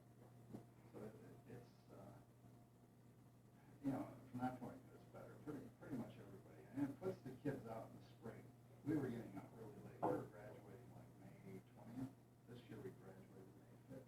Everybody else was graduating 5th. Right now it doesn't matter because the economy's so good you can get a job anywhere. But, you know, up until a couple of years ago, the kids were way behind on like summer employment. They were getting out 2 or 3 weeks later. And the only reason, I tried to explain to people here, some of the people, why do you think you're on quarters? Nobody ever looks at anything historically, I don't think. You guys ever think about that? Why do you think this place was on quarters? Because that's the way it's always been. Yeah, but why did they go on, other than that? That's really That's true. But the reason, think about it, there was a reason. You guys were all in what program? Most of you, your older timers here. Accelerated programs, right? It wouldn't work under a semester system. So the quarter system made a lot of sense. And when it was over in what, 70? When did they do it? Accelerated, about 1970 or somewhere in there. You guys weren't under accelerated anymore. So it must have been about 70. They just stayed on the quarters because you're right, that's the way it always was. But once you did away with the accelerated programs, nobody goes to summer school except international students. There really was no purpose any longer in having a quarter system. You might just well be in a semester. So, but, you know, you never think about why you're doing something. It's exactly what he said, because that's how we always did it. So it must be right.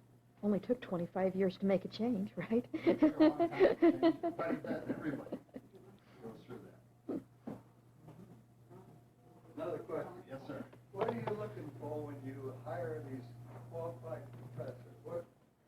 What type of man do you want to in these? You want someone with experience? Yeah, it depends. If they're engineering or business, ideally, if you can find somebody with, today, you almost have to, in engineering, we hire all PhDs. We haven't hired a non-PhD since I've been here. We only have one that doesn't have a doctorate. And that's not because they're a better teacher. That's because of accreditation and ABET, and you really need that. So you try to find somebody with that, and somebody in engineering with at least 3 or 4 years of some kind of engineering experience. Now, that's not always easy. Business is even harder. Engineering is not as hard to find the guys with the experience. Business is almost impossible for some reason. I think what it is if you're a business person, if you have a business degree, you either go into business or you go and decide right away you're going to go in teaching. If you're going to go in teaching, after you get a bachelor's degree, the problem is they go get a master's degree, then they go get a PhD, and then they know everything there is to know for the rest of their life, and they go and teach. And they're a 25-year-old kid with a runny nose with a PhD, and 25 years later, they're 50 years old, and they're this top marketeer that took marketing 30 years ago and has never been in marketing in his life or accounting. And they're trying to teach kids how marketing is. And that's how it is. And it's not just trying, it's everywhere. That's what higher education's about. But once they get in business, it's hard to get them back because they make too much money. And most guys in business, if they get in the business area, they go that way. They never bother getting an advanced degree other than maybe an MBA, so they don't need that. And you're looking for a PhD, so you're kind of caught between the devil and the deep blue sea. But the ideal situation, but you don't get them now. It'd be nice if you did. In liberal arts, it doesn't make, how are you going to go out and write novels and then come back with your English? So it's really not that important in mathematics. That's more of the academic side. So most of them come right from, whenever they got the degree they were teaching. What does a new professor make these days? Depends, again, engineering is the highest. They cost us, coming out, a young guy, I say guy, about 45 probably. Which is probably not as much as their kids will make that they had in class going out. But it's a little different work schedule. I should try to explain that to the faculty. They could go out there with his kids, work 60, 80 hours a week. The rest of them are much less. How many foreign students do you have? About 8 or 9%, about 95. I would say about 100. Everybody in town thinks we've got like 600, 800. It's a myth. We did reach a high point in '94. I think we had 235, and half were Malaysian. We knew we were in trouble if anything ever happened. You know what happened in Malaysia a year and a half ago. The bottom fell out, and we lost about 100 students overall, and you can't get them back that fast. So admissions has done a great job. We've held our own. They've increased domestics by over 100. Had the bottom not fallen out of Malaysia, we might have 1,300, close to 1,300 students today instead of 1,100 and some here. But it got to be almost too many for the size of the school because they tended to be, like they always were when you guys were here, engineering. And especially electrical, your Southeast Asians, and that are all very electrical engineering oriented. And we had 60, 70% of the double E department was international, primarily Malaysian. And I think we started having trouble recruiting American students because of that. When they come in here, they look and they say, you're only American students. And that wasn't true, but that was the feeling that people got. But now we've got about 8 or 9%. They're good students, though. They're very, very good. You have them when you were here, I'm sure, and they're always, I'm sure they're good students then. And it's an unfair comparison. I did it myself. You compare and you say, why do they do better than our kids? They don't necessarily, but as a group, they do. But you're taking the cream of the crop.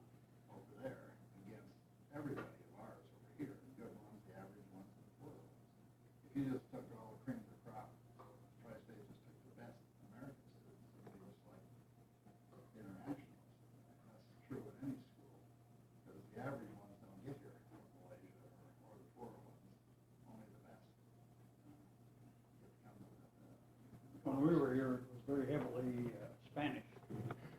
Hardly any now. Hmm. Haven't had any for Spanish language, anyway. We've had a few, but we don't have any now. We've had a few last year. Yeah, we've had 3 or 4, but their economy isn't that great Yeah, either. true. You know, but there aren't too many economies that are right now. We've got quite a few Swedes. They pretty much dominate our soccer team. They're very good, of course, at soccer because of them. And a few Canadians. Still, Malaysia's probably the largest single number. We still have quite a few Malaysians, a few Indonesians. We had 31 countries represented here a year or two. We're probably down to 20. We're still probably at 20-some. But I think it's good for the school. I think maybe 230 was too much. I think we should have about 125. I think we can handle about 10%.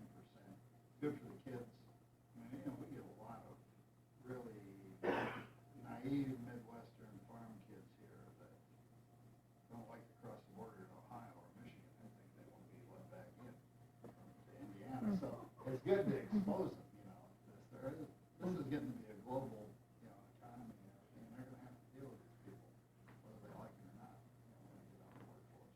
You shouldn't talk about me that way. At one time, they had different dorms that were for females, and what about currently, what have we got, how are things set up for that? Just one, we put, Stewart's got 4 floors, and 4 floors. 1 floor, we did this about 3 years ago, because we were kind of like in a quarter system, we're the last college in the world not to have co-ed dorms. And it's not that you just want to mix it, but I think it's good from a safety point of view, rather than in today's, when any of us were in school, it wasn't a real concern, people coming in a dorm, killing people at night, or, raping people. Today, we don't have that problem here, but, you're right off 2 major freeways out here, and you've got to be a little more careful than you were 20 years ago. So we put 1 floor of stewards for the females, and 3 floors male. And we do have Unit C, one of the smaller ones, which is all women. And then the one next to it, 1 floor is women, 2 floors are men. And it's worked out. It's been no problem. You can't keep them apart by, putting them in 2 different buildings. If you think you can do that, good luck. So, no, it's worked out. I think the men behave better when they've got women in the dorm, and women, they're not angels either. They raise Cain in the dorm. So I think they both behave better because they're a little embarrassed if they act like fools. And, when somebody of the opposite sex is walking by the hallway. But I don't think we've had, I don't know any problems with that.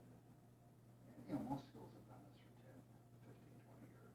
We were, this is the first school I've been at, probably in my career, that was, segregated yet, as far as male and female. What else? You didn't say much about the basketball team. They're very good, both the men and women, have been, Nick Hack, I don't know if you know, Nick's our athletic director of men's basketball coach. Since I've been here, and I guess from Dick there for a long time, he's pretty much, they've won conference or been in second or worse, maybe 3rd place every year the last 6, 7 years, and I think probably goes back further than that.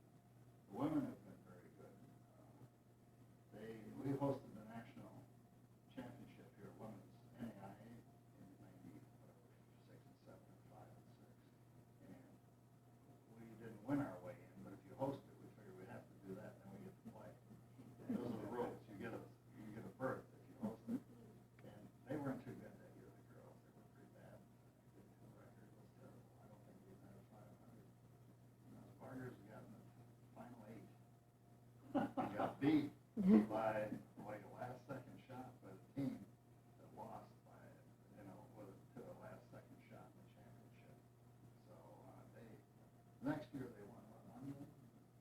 Second year they lost in the second round, but they had a better team. Second year didn't do as well. But the men have been to the once or twice since I've been here, gone to the national tournament. They're very good at basketball. Both usually. Soccer team is very good.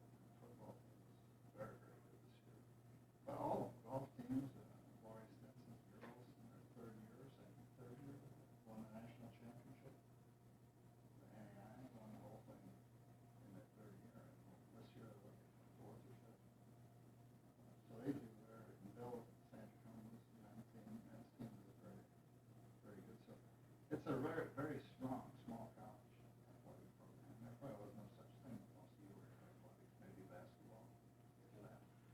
played basketball, fenced, and had, baseball team for a while, didn't we? Did we? Yeah, it sounded like somebody said last night. I was too busy going to school, I didn't. Yeah, well, that's what. There's still baseball. School was a lot tougher than Yeah, it was these a guys tough one. today, yeah. I mean, these That's guys why I said, like talking to I these guys. remember, we used to play a lot of intramural, but I never remember Tri-State playing any other college when I was in school. Or maybe I was working too much, who knows, I can't believe I that. don't think they had it. I know we played up at the high school, but that was basically Don't get Dave going on this. one, He's you gonna know. start whining well, about you know, Don't you know that Tri-State beat Notre Dame in basketball before, years ago? Tri-State beat Notre Dame in basketball years ago? Not when I was here. Before that. Well, that may be. We haven't the last couple of years, appreciate either. But, yeah, the next game, they beat the University of Wisconsin, Milwaukee, which is a Division I school, they did pretty easy this last. They've got a pretty good team, you know. Now, University of Wisconsin, Milwaukee is not a powerhouse, but they're 25,000 enrollment school, and they're pretty decent. They beat Northern Michigan last year in the tournament. Northern is a Division II school, a big state school, and they're very good. They're a very powerful athletic team. So he's got, you know, by and large, we've got some pretty good teams. And you couldn't do that week after week. You couldn't. That's kind of once a season. They muster up enough rump that they can handle one of those big teams. But they're very competitive at their own level. I remember one year, somebody got together and they challenged Ball State to a baseball game. And, we were gonna play that, but nobody could have enough money or cars to get down to Ball State. So, I think that game was called off. That's about the only one I remember.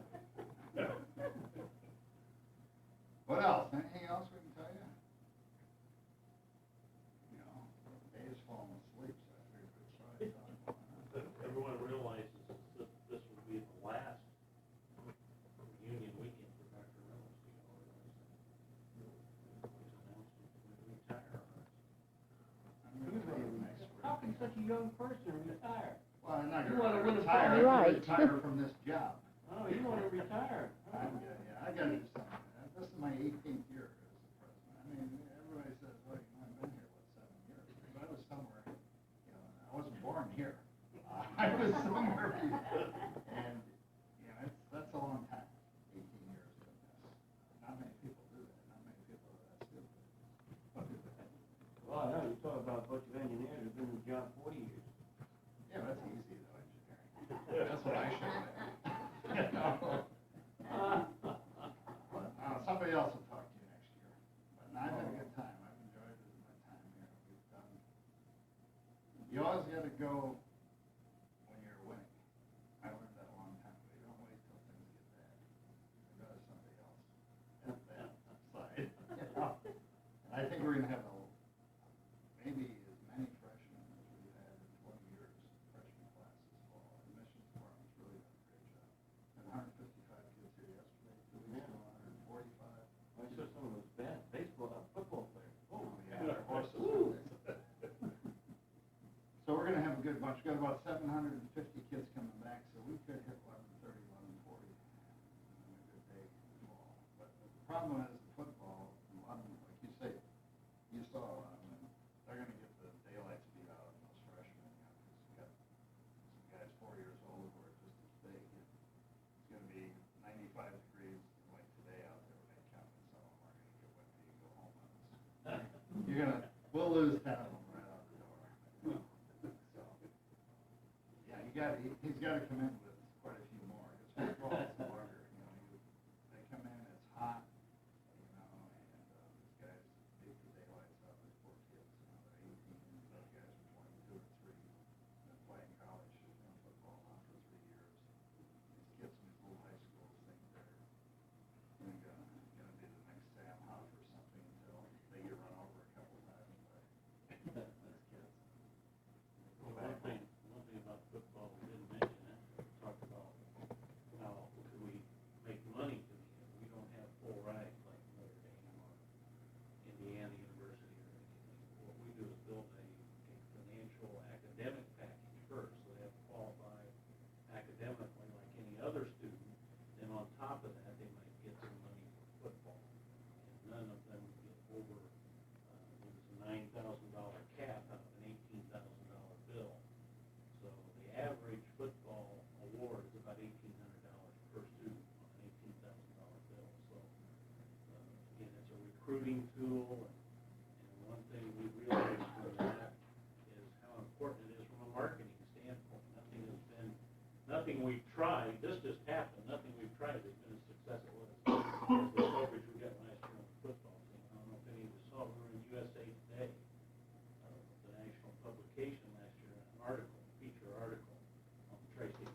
you're gonna get some of the alumni to pay for the name of the stadium, I swear.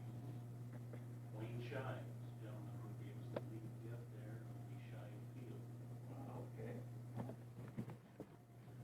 Yeah, we're doing Very good. for about $500,000. We've done it in-house. I mean, we're not pouring the concrete.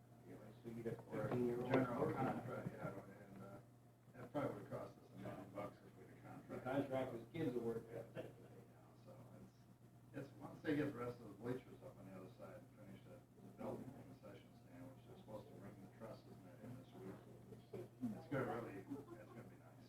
That's all outside funding, And there are other naming opportunities, so if you're looking for a way to have something named, there are other naming opportunities. I hate sports, the as you overall say. stadium name, you know, if you're interested. Just Shive Field, we could have, Okay, that's more like Singer Singer Singer Athletic. Does it require any special kind of preparation to get into the league that you're the AIA, or you just automatically become a member of that, for football? No, it's, you have to, it's just like NC2A, only it's just a different organization. You have to apply. You apply for it. They have regulations and rules you live by, scholarship rules on how much you can give and how many and how often. And you have the same eligibility, requirements. The requirements are the same, but you have requirements just like NC2A. So, you gotta take so many hours, I mean, it's a very, NEIA is not new, it's an old, It's a very old one, yeah. organization, and it's traditionally been small colleges, so. No, no, but we've talked a lot about that, like a quarterback club or have a luncheon each week where the coach talks about, bring some players. I'm sure that'll happen. Been a lot of fun. It gets a little noisy at the game, so the guy keeps doing yells and stuff, TSU. Other than that, it's. Well, with that pretty relaxed cheerleader you Saturday. got, boy, I can bet it's gonna be noisy. Well, tonight we're on for 6, is it tonight? 6 o'clock, same place? What are we gonna eat tonight? Caruso, so I'm not sure what it is. Italian, outstanding food. Chef Boyardee's spaghetti. Better than that, better than that. Oh, they're very good. One Wonton pork chops. They do a very good job. Is that right? Whatever it is. Where'd you hear that? You guys, who told you that? Bill? You can't believe it. I just found it. You just found it. They just told me. They just made that up, Bill. You can't. They just told me. What's for dessert? Wonton chicken. Yeah. One time, not chicken. This is an Italian outfit. Yeah, that doesn't sound like their normal fare. Maybe you're right. Boy, Leon must have gone to school. International Tuesday. International. The lady that'll do that tonight, she's a graduate of Tri-State. Some of you remember Doc Cocklemose out there? Remember that name? That's Caruso's. Yeah. That's what I kinda thought, yeah. They did really good with their job. Well, listen, you guys probably wanna go have a little rest. We've been Sleep sleeping well. Okay. Anything else we can? Just like to thank you. Yeah. Well, thank you Thank guys you for for being- listening, guys. I can't find my table. I have to go, usually out of town to get an audience. It's pretty hard here. That's one reason I'm leaving. He locks the door, I don't know. No, they look like a pretty Are you planning to stay in the area, or? No, I go to Michigan, live in the Upper Peninsula. That's where I started out, at Northern Michigan University, back when I was a boy. Up at Sault Ste. Marie? Outside of Marquette. I was at Lake Superior, I was the head of the business school there for a while. And before that, I was at Northern Michigan.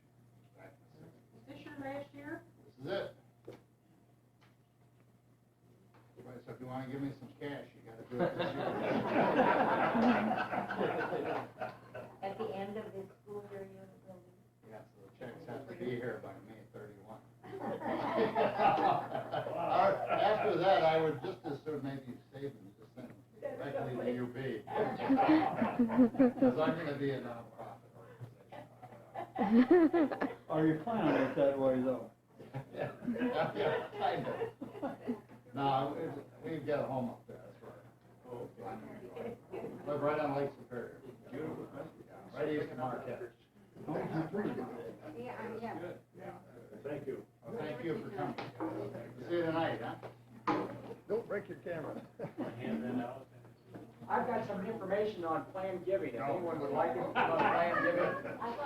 We went through there last year. Well, I tell you what, I know you're tired and stuff, so what I've got is just some information. I'll leave it out here by the door along with my business card. So you can just give me a call, because I know you're tired. So I'll just leave it right here. My attorney will get all Along with my business card, how's that sound? that sounds great.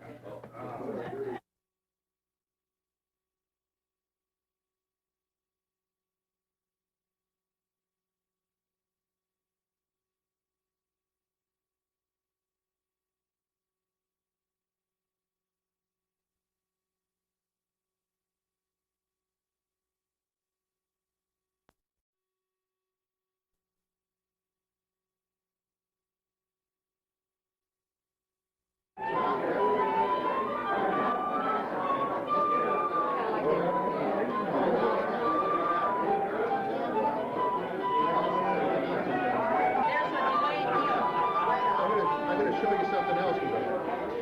Here's a little marker, okay? Now, I want you to think that 70, and anywhere you have this right your initials, probably right on there.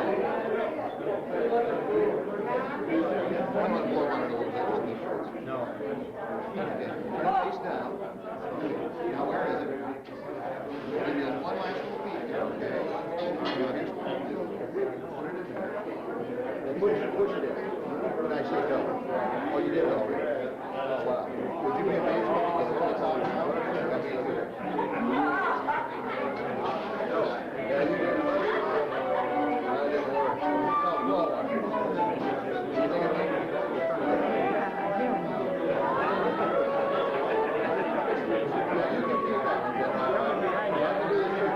Okay, watch out for the cord. 1949.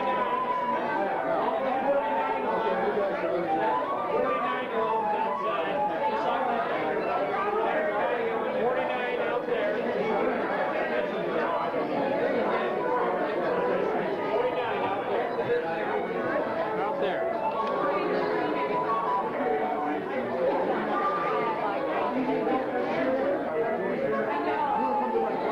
Presentation. Well, I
enthusiasm crowd. I guess so. You know, I was listening to Gladys talk about her cat the other day, and I've got a sister who is one of those really crazy animal lovers. And she got like 6 cats and 3 dogs.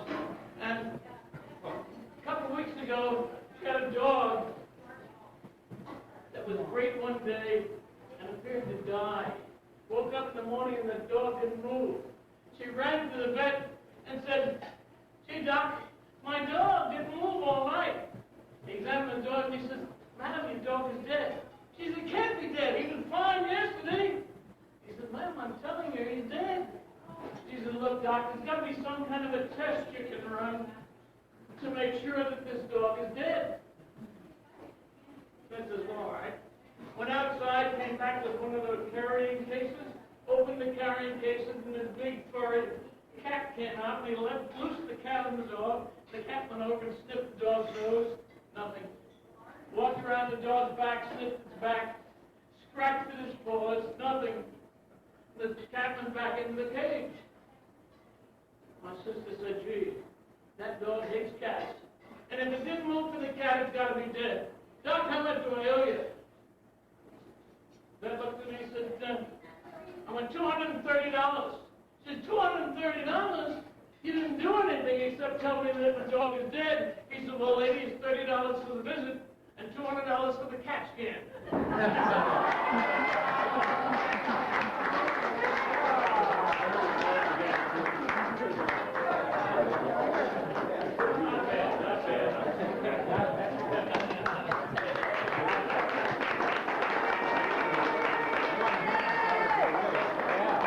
Something tells me Ed's done that before. I don't know why. Something tells me.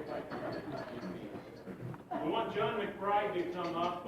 John is absolutely, as all of you know, a treasure for Tri-State.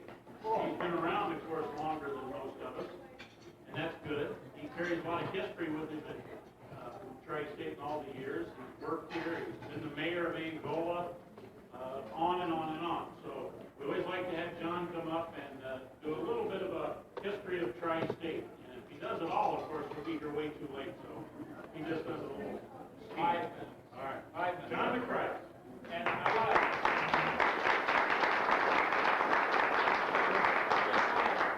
want to tell you how much I've enjoyed being with you people. I enjoyed it every year. And what happened to Pat? I was going to pick on Pat. He must be in the history. Anyway, it's been a very pleasure. My grandson wants to leave. Before Glenn leaves, Glenn is one of my dear friends. And he graduated from Tri-State College 69 years ago this year. Next year.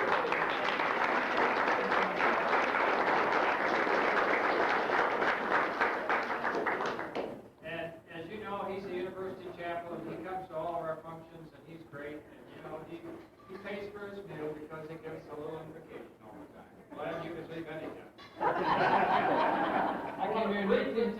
I came here in 1884 and started the place. Yeah. John Reynolds said I came here in 1884. I want to give you a brief history of Tri-State. Most of you know this, but many of you have heard this many times. But I want to tell you about how Tri-State started. And I think it started because Orland, Indiana. You know where Orland is? Yeah. Well, Orland had a normal school. And Dr. Wood was from Angola and had gone to that school there. So he came to Angola and got a group of people together and started Tri-State Normal College. And the original buildings, when you were up there, the original buildings, the first building was at that time, the School of Business. And that was built in 1883, and the first classes started in 1884. And then the administration building was built in 1887. And some of the early schools that they had, a lot of you won't know this, and I didn't know it until I started getting it. The normal school was from 1884 to 1927. And the commercial school started in 1884, and that is the School of Business today. We had a School of Music. Hey, Stockford, most of these people are engineers. Be kind. We had a School of Music from 1884 to 1927. Harshman was the professor. We had a school of law from 1902 to 1928. And they tell me, and this is the story that I like to tell, because they tell me that the lawyers downtown used to come up and teach these law courses for nothing. Did you ever hear in your life? They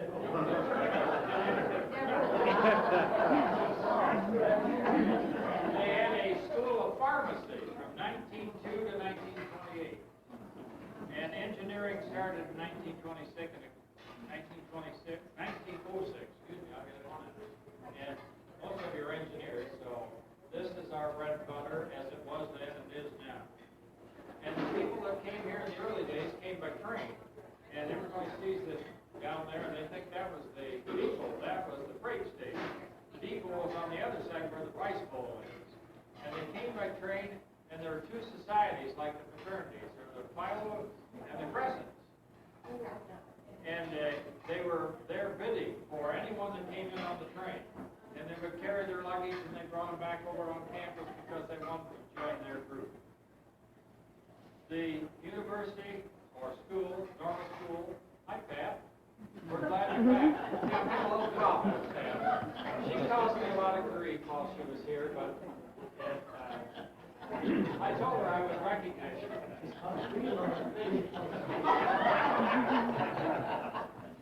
The school was owned by stockholders in the early days, and as one stockholder passed away or whatever, sold out, then someone else bought his stock.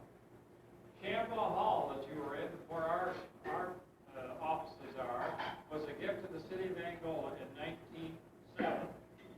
Started in 1906. And the reason the Champa Hall was there was because the school had been talked to, the legislature had demanded that they increase the curriculum in Tri-State or lose the school. And the city of Angola knew what would happen with Tri-State if they lost it, because there was a lot of income from the Tri-State students. So they got together and they raised $12,000 in 8 days in 1906. And I think this is really remarkable. That building cost $30,000 to build in 1906. It cost $1 million to remodel it. The president's home was on campus in the old days, as many of you remember. And I'm talking to a lot of Angola people here. This is kind of nice. Here's one right here I haven't seen in years. So that was later, it became the placement center and so forth before it was taken off campus. We've had fires in Tri-State, a few of them. We had a fire in 1930 that took the administration building in May before commencement. There was spontaneous combustion from paint rags on the third floor. It started that fire, and I was there at that fire either that day or the next day in 1930 with my dad. And in 1980, we had a disgruntled student that decided he'd burn all the records in the registrar's office, and he set a fire. That was 1930 and 1980. Every 50 years, and I plan to be at the next fire at Christ. Where the library is was Sniff Memorial Stage. Remember Sniff Memorial Stage? These people here from Angola, this is what I'm going to sit out here and talk to them. They do all know. But anyway, that was, and I told a lot of people during our tour, the library was a monstrosity as far as I'm concerned, as far as architecture, because everything was brick and beautiful, old, beautiful brick, and then they put that, whatever that is there, the library. In 1939, any of you remember that, Jim, 1939? That was the year you graduated. Some of the professors were Alice Parrott, Bert Handy was president, Sam Summers, Minard Rhodes, Jerry Moore, Cecil Halbert, somebody mentioned Cecil Halbert, and he was there later on, Niehaus, Lanina, Axe, Cush Hope, Chrisman, Shaw, and Bill Pfeiffer. I like to tell about Bill Pfeiffer, and you will know about Bill Pfeiffer. Bill Pfeiffer used to pick Alice Parrott up in his motorcycle with a sidecar around on campus. We had an accelerated program at Tri-State for many years. I don't know exactly when it started, but I went through that program. I have a degree from Tri-State in 24 months in School of Business and 27 months in School of Engineering. They advertised in popular mechanics and of the accelerated program. And that was a wonderful program at the time. Of course, we weren't accredited, but Tell them what to. tuition, you can tell them what tuition was, Jim. How much was it? $55. You can't even look at a book for $55 today. And then I like to talk about some of the things that are still in Angola, like the Brokaw and the Strand. Somebody this morning questioned me during the tour whether the Strand was there.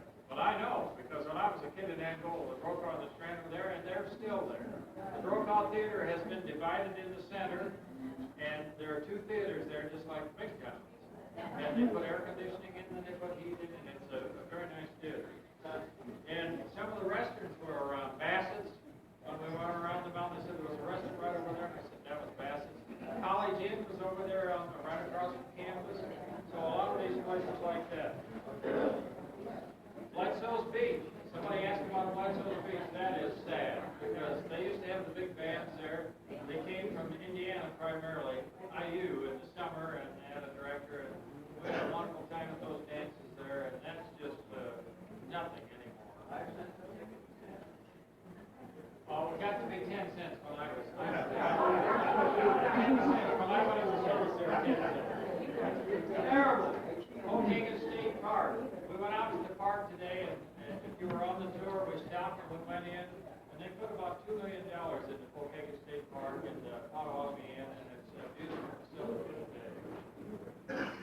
In 1949, we had Bert Handy was president, and then this was kind of interesting because in 1947 we had Clarence Murray. I guess Bert Handy wasn't president in 48. He was president before that. Clarence Murray came in 1947. I was a native Angolan. I was going to school at Tri-State, and they had a rebellion, as Glenn will tell you, to get rid of Clarence Murray. He was going to double the tuition. And there were a lot of GIs there that they were going on the GI Bill they'd have to pay. So the faculty and the students, and they had demonstrations downtown, they got rid of Murray. And they got an interim president, that was Glenn Radcliffe. And I tell the story about I started in 1946, 47, and 48, and it took 3 presidents to get me through Tri-State. I went under the GI Bill, Public Law 346, and I'm telling people today that, like Jim, it didn't cost me 1 penny. Erasers, pencils, tuition, books, everything was paid for by the government. And then during the Korean War, they dropped that down a little so that you had to pay a little bit for books or something. But everything was paid, and then you were paid. I was paid $100 a month. I got married, and I got $200 a month of everything paid for. So it didn't cost hardly a cent. In 1946, the school changed over to a board of trustees and for a not-for-profit organization. Before that, of course, it was owned by people. I like to talk about stunt night, and I said last night that some of you guys were probably in jail on stunt night, because stunt night, as I remembered as a kid, and we talk about how they act up today, they did then too. And there were probably 3 cops in Angola, and when the students decided to do something on Halloween or stunt night, there isn't a whole lot anybody could do. So it was kind of an interesting time. Tipped over the houses. See, Jim knows he was probably there, and he won't admit that he was in jail that night. Yeah, right. Okay. Then I like to tell about General Hershey. Hershey Hall. And you talk to the kids today around campus or in Angola or wherever, and they say, General Hershey, who is that? They don't know. But I know because he used to come next door to me. His aunt lived next door to my house in Angola, and I could not believe this. He drafted. And I knew in person. General Hershey lived out north of town, and he was on the board of trustees many years. He came to Angola for his final trustee meeting. He had told them that his wife had passed away, and he'd like to be off the board. So he decided that this would be his last meeting. He came to Holiday Inn. Many of you have taken to Holiday Inn. He came out there in May of 1977 on a Friday night. He was going to be honored the next morning as trustee emeritus, and he passed away in his sleep.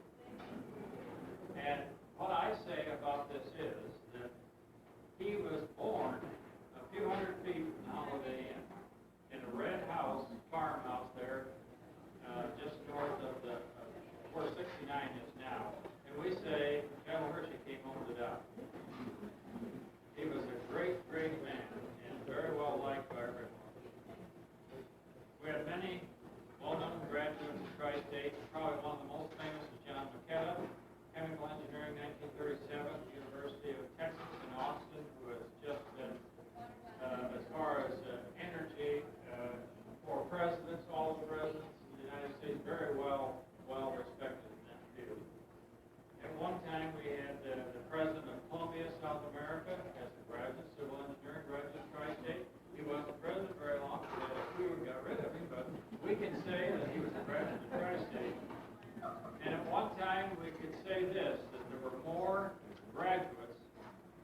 you did today. You know why they came here. They're very well liked. We're thinking that we'll probably have them back again. We've had 2 NAIA national championships in women's basketball at our field house. And I don't know whether you got in the field house today or not. Well, that's a beautiful, beautiful facility. Football is something else. We only had football. This is our 4th year. Yeah. And just coming up. And but we've just had phenomenal success with football. We started out and won 1 game and so forth. And it's just, we were 9-0 last year, then lost a couple of games, but it's just been phenomenal. When we started football, there was 110 kids come out for football, which is increasing the enrollment by 110. Now, not all of them stayed in football, but a lot of them that quit football stayed and became students, which is very good. I mentioned Jay Glenn. I can't help but talk about Jay Glenn because he's done so much for this university. He's had every job at Tri-State. And I think we ought to have him stand up right now at Tri-State.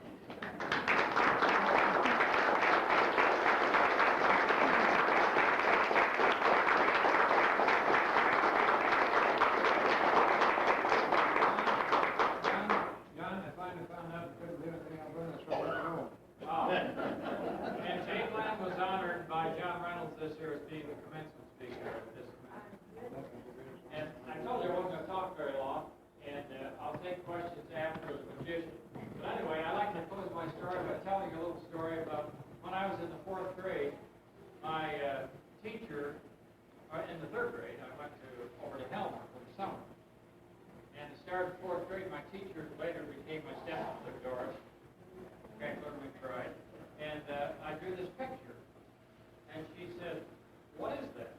There's a picture of farm machinery here. I thought it was pretty good, and it had things like this thing, and there were things going like this, and she said, "What is that, John?" And I said, "That's a manure spreader." And I said, "I've been spreading it ever since."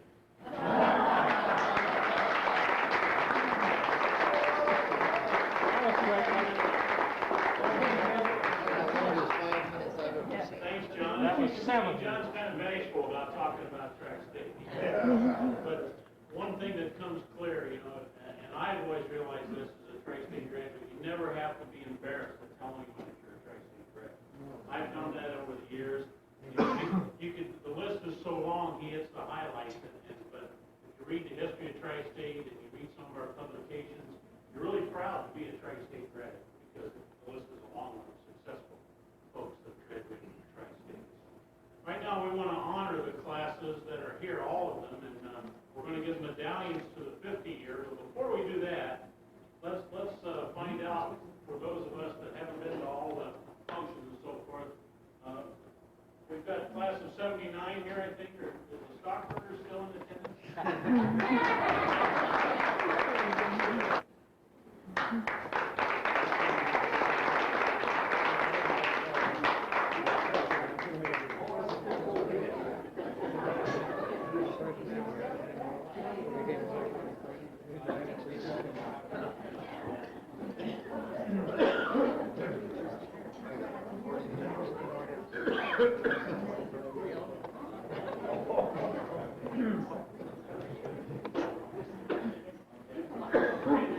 We've started is that we honor the 50-year class each summer now by giving them medallions. And I told John this week I didn't know how this was going to work because usually Melanie's here and they like to get a hug from Melanie.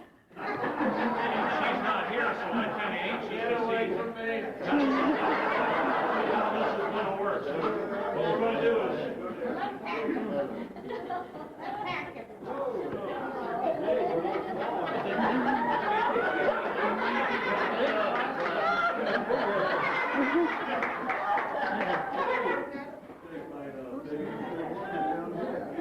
We all got class. I'm not hugging you, Ed.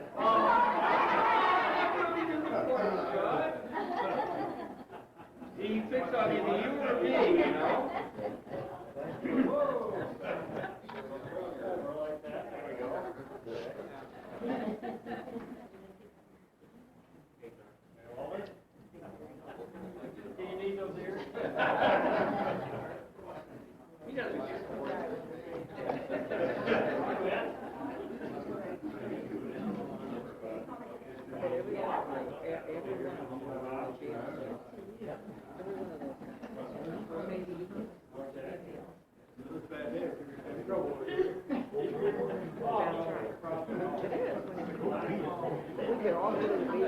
Lots of stars.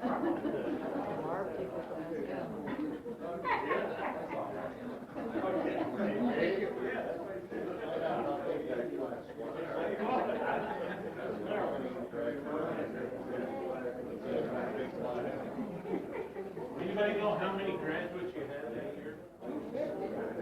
250?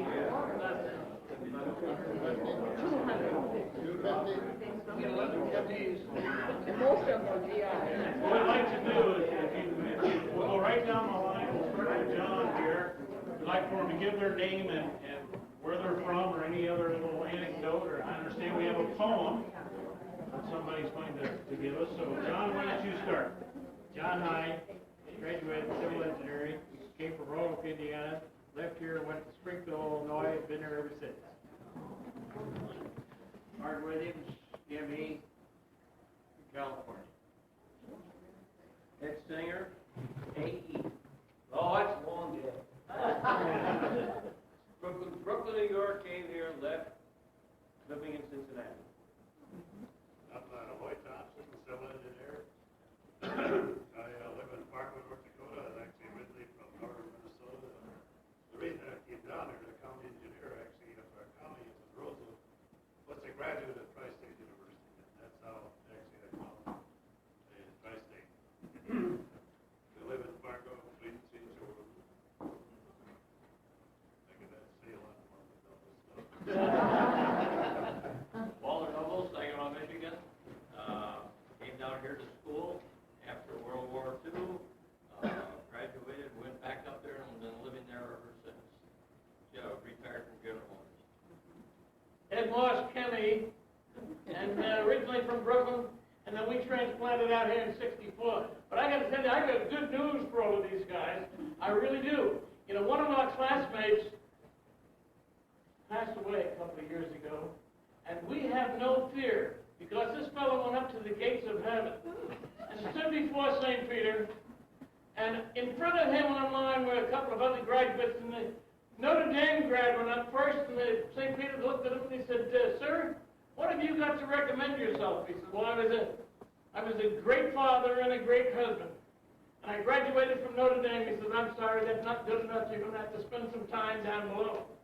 And then the Purdue grad came up and stood before St. Peter, and he said, "St. Peter, I'm from Purdue, and I was a great father, great grandfather, and a wonderful husband, never cheated on my wife." And he said, "I'm sorry, sir, that's not good enough. You're going to have to spend some time below." And then our friend from Tri-State, who graduated in 1949, came before St. Peter, and he said, "I'm sorry, you're probably going to send me down there." He says, "I was a heller all my life, but I was a Kennedy grad from Tri-State in 1949. He said, "Come right in, son, you've been through hell already."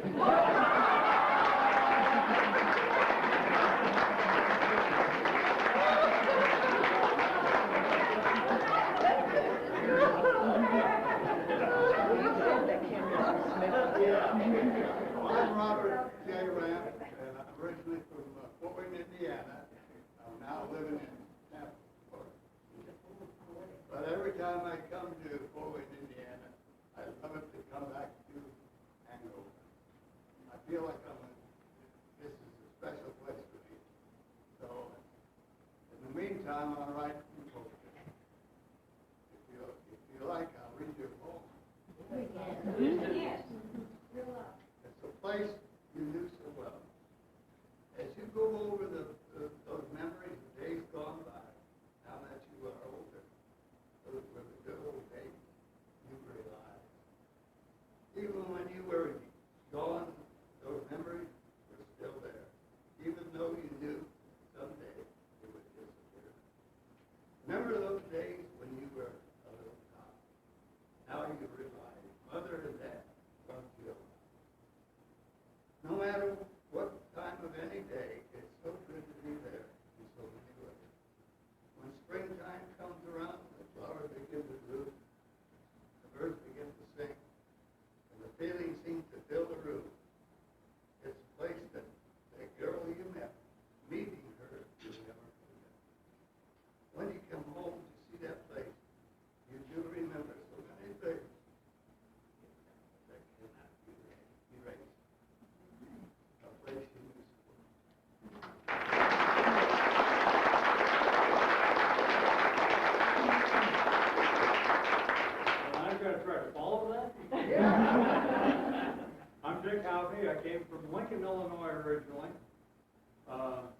here at Tri-State. Just to complete my degree, I started at the U of I, and that was ridiculous at the time. So since then, my wife and I have done quite a bit of traveling. I don't stay long in one place, I keep moving. We've lived in Decatur, Illinois, 3 separate times. Don't like her coming back. She's a native, that's why. But anyway, we've enjoyed this very much. Thank you. My name's Bill Harlock, and originally from Philadelphia, and I live in New Jersey now. And had a great time. I'm Martin Weber, a mechanical engineer, and originally from St. Louis, Tri-State, and went back to St. Louis, Omaha, back to St. Louis, ended up in California, became a professional engineer out there, and married my beautiful wife Patty in 1980. We've come back here a couple of times, and we really love it. Where are you from? Right now, we're from Eugene, Let's see if we can squeeze together and get a picture. We've got a camera up here. Maybe some of you in front.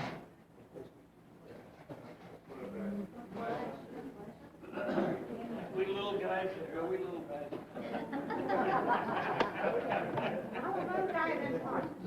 Get them all, Bill.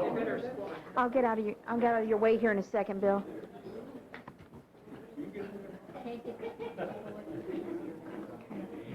People pull down the balloons. You pull that balloon down. I guarantee you, you'll be entertained. Our entertainer tonight is Jim Barrett.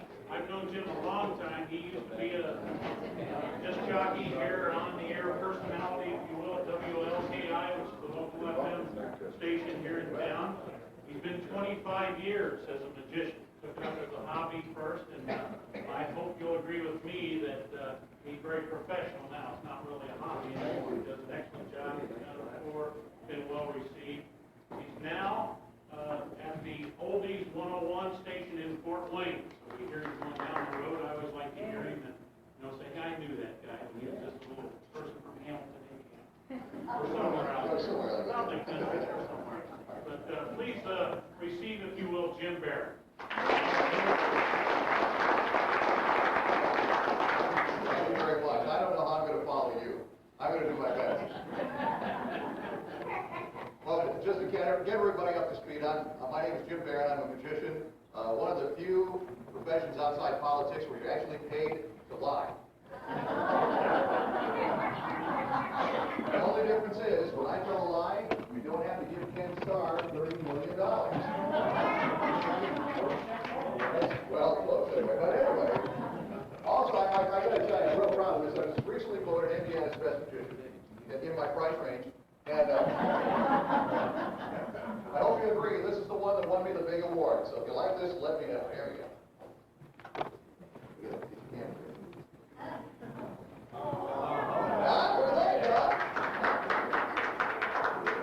Thank you. I knew you guys would like this. It's one of my favorite things.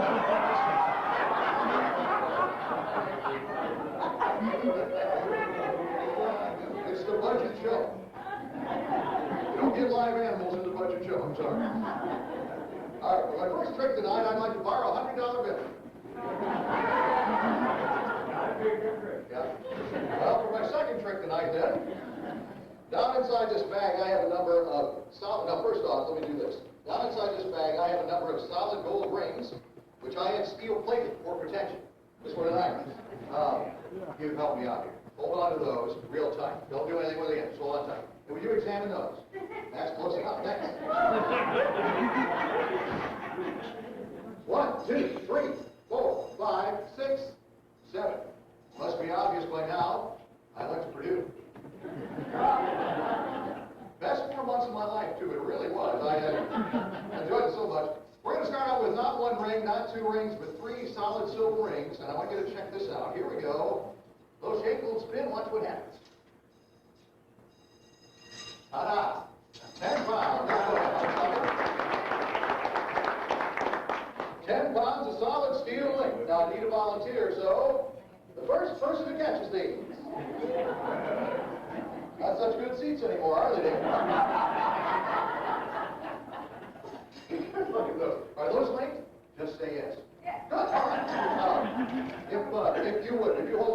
bottom ring. Don't let go. Okay, on the count of 3, pull. Ready? 1, 2, just stand up. You're with me, okay? On the count of 3, here we go. Here comes the big event. 1, 2, stand right here. On the count of 3, you ready? 1, 2, as long as you're this far, come on up.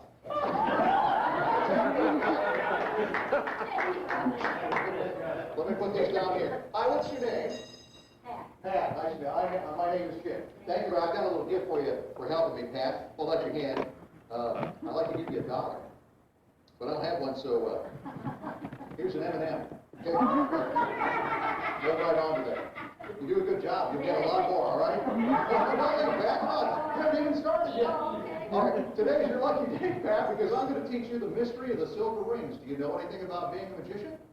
Nothing? Well, what a coincidence. Just go like that, Pat, and link. Take those. Slide those on your right arm. Perfect. All right, now, those linked in my hands, Pat. Now we're going to link them in yours. This will be amazing. Put your right hand right there. Put your left hand right there. Turn around and face over. Yeah, put that over there. You want to save that for the ride home, okay, Pat? Okay. Hold on, nice and tight there. Watch this. Now, if there are any breaks or gaps, you'd be able to see, right, Pat? Check this out. Let go. See, you got that deer in a headlight look there. That was real good. One goes right through the other, just like that, Pat. You see this? One goes right through the other, just like that. Now, that's magic. Do you believe in magic?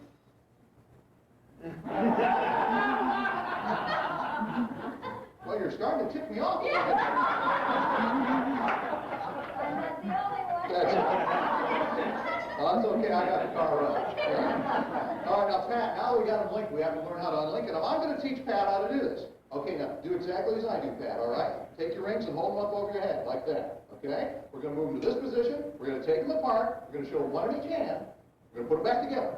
When you're finished, your rings and my rings are going to be linked. You'll be holding them up above your head, just like that. Got that? It's just like I'm doing right now, okay? I guess I should have brought some directions, huh? Okay. All right, now, do everything like I do. One up above, one down below. Now, do exactly as I do.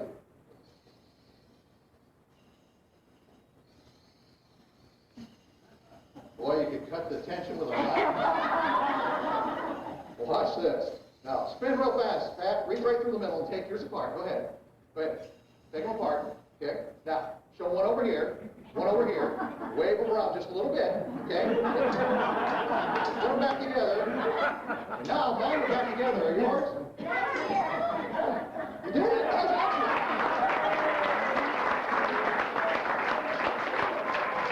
Oh, here's another M&M. Nobody's ever been able to do it before you. How are you doing with yours? Would you just take them out? Would you hold on tight? Take them out. Hold them up there so everybody can see it. No, take them out of the bag. You're right out of the bag there. Nice and tight. Hold them up nice and high so everybody can see it. Okay?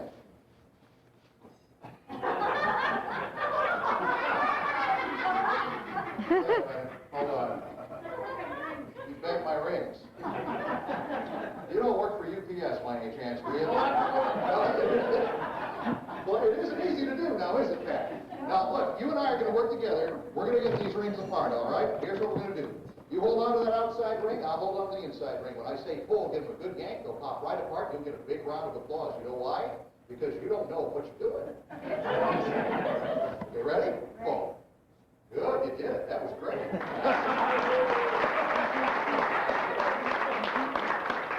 Don't go everywhere, Pat. I'm going to do just a couple more things, all right? I'm going to take this ring from the top to the bottom and come in close so you can see it. It's all right, because I've had my shots, all right? Here we go.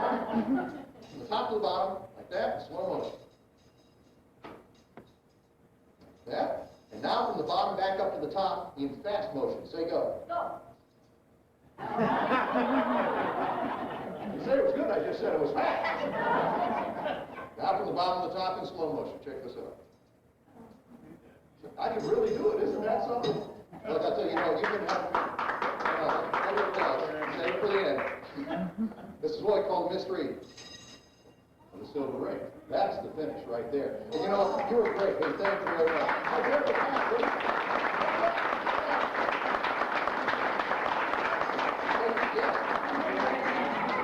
Take your M&Ms with you, all right. Stay close to the right hole. All right. Okay, now, I want to show you I collect bumper stickers, and I like traveling around, because when I do this, I see different bumper stickers. And when I was a student, this is the one that I had on my car. It's how I met my wife. I had this one on my car. If you're rich, I'm single. Okay? See that one? And she had this one on her car.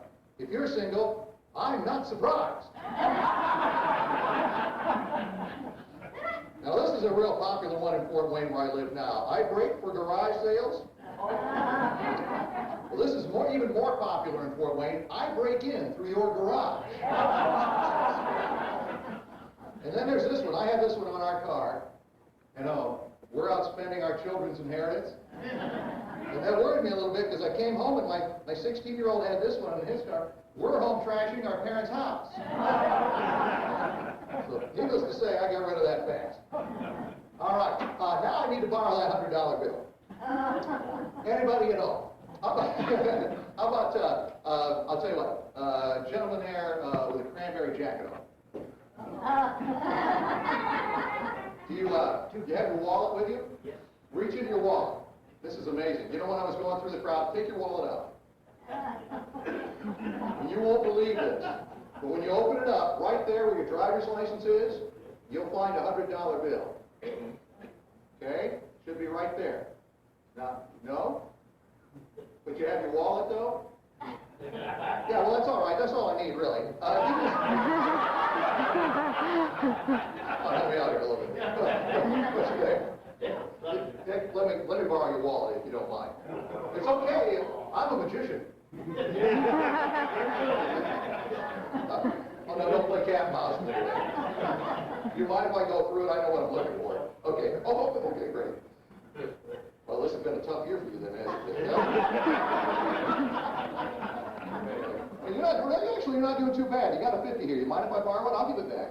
Okay, and take your wallet too. You can have that right now. Here's what I want you to do. Dick, take this pen and a $50 bill. Take my pen. Write your initials real big right across the face of that $50 bill for me, if you would. Now, a lot of people worry when I ask them to do that. It's no big deal, because it's not my 50. Thank you very much. All right, then. Now, let me point out to everybody, thank you, let's point out to everybody what's been done here. Got a $50 bill with these initials on it. Everybody see that? See that? You know what that is? That's a felony. Let's hear it for Dick. All right, Dick. Thank you for loaning me this $50 bill and breaking the law for everybody's entertainment tonight. Now, here's what we're going to do. I'm going to fold this up. This is great, because this is the part of the show where we find out just how good your sense of humor really is. And the bigger the bill, the funnier this trick is. Now, anybody got a lighter? I'm just kidding. Because I got a lighter. Okay, here's what we're going to do. Now, I'm going to teach you something about this stick. If you hold your money up to a light source, you can tell if it's counterfeit or not. This is how you do it. Okay, I can't reach. We'll use the light. All right, just hold it up here like this. Okay? Which we call this in Indiana, who's your gas grill? Okay? Watch this. Whoa, did you see that? You know what that means, Dick? That was a real one.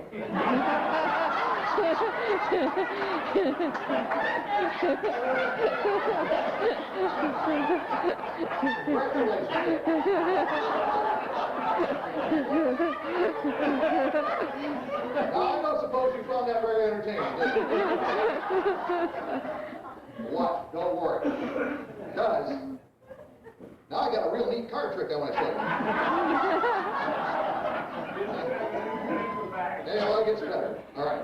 Now, here's what I'm going to do, Nick. I've got a little piece of tissue paper here. Now, I'm going to take the ashes from your $50 bill, and I'm going to sprinkle the ashes of that 20 down inside this paper, and when we're done, I will magically restore your $5 bill good as new, Nick. Okay? Now, come Monday, you take that down to the bank, tell them what happened. Tell them you're here for your refund. They'll get you some help. Maybe not what you want, but they'll get it for you. Don't worry, Dick, okay? Don't worry about that. I'm going to melt this back into your 50. Watch, this is an amazing thing. I got to get out of the way of the here we go.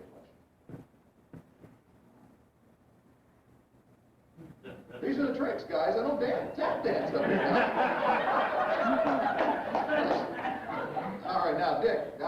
the big finish, so don't goof it up. I'm full to tell everybody here real loud, what denomination is that bill? $1.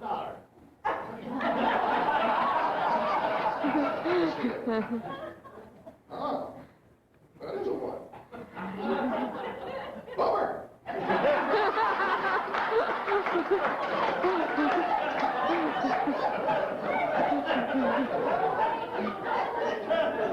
That was a joke. I'm not going to leave you like that, okay? So if you got 100? Just ran out. That's all right. I'm going to make it up to you. Dick, got a bag of fruit here. I used to be a Shriner, all right? Now, here's what I'm going to do. Using your best judgment, Dick, how many lemons would you say are in this bag? Just using your very best judgment. You see? 4. 4? That's absolutely right. Excellent. That's good judgment. Much better than when you gave me that 50. But take out your wallet again. I'm going to cut this bag open. Now, you will find that the very first bill on that huge wad of bills you have in there, by the way, if anybody wants some money, Dick is the guy to see tonight. Just, the very first bill will be your $50 bill with the writing intact. So go ahead and just open it up, take it right out there, and tell everybody that it's in there. Is it there? Is it in there, Dick? No. That would have been really good, though.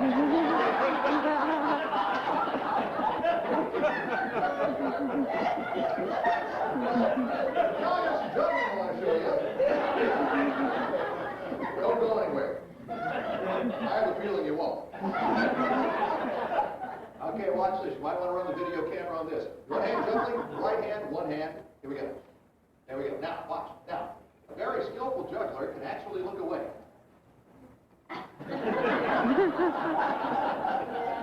Left hand behind my back. Better than the money trick, though, don't you think? Dave, help me out. Right hand or left hand? Left hand, all right. Take this one here, okay. And go on that one. And Dick, if you come right on up here, I'd like to have you help me out with this next thing. Give me a big round of applause, will you?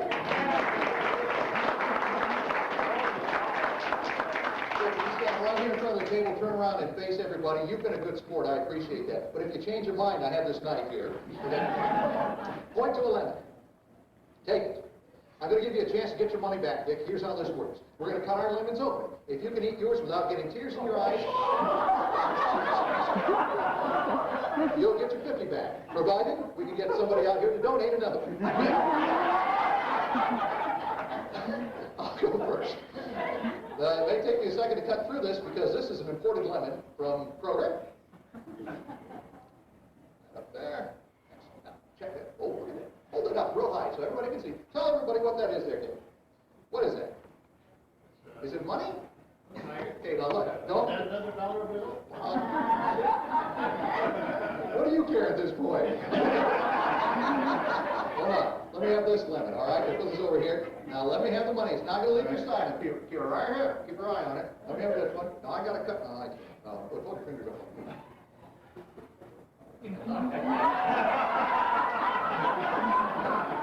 Dick, you're going to look like a science project right now. Now, as long as you keep those on your fingers like that, you won't catch cold. You know why? Nobody will talk to you. Take this. Dry your hands off. Take the lemons off your fingers, all right? Unless you like it, you can do that too. All right, now, we've got a bill that ended up in a lemon, actually, one you picked. Now, let's just review here. You loaned me a $50 bill. Is that right? We made it disappear.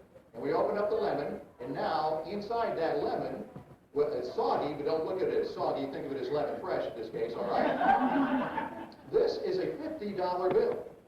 Now, would it be a good trick if it was a $50 bill you loaned me? Yes. Good choice. Watch this. Open that up. Now that has some writing on it. Is that the one you gave me?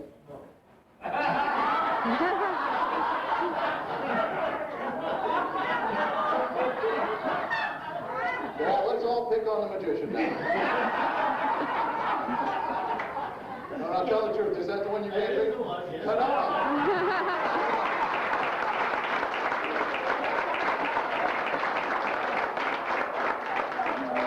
What are those initials, by the way? R-A-C. For a minute, I thought it was BS. me? Thank you, all right. Let's hear it.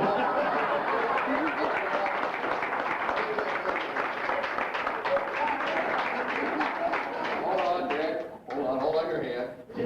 Here's a little M&M for you two.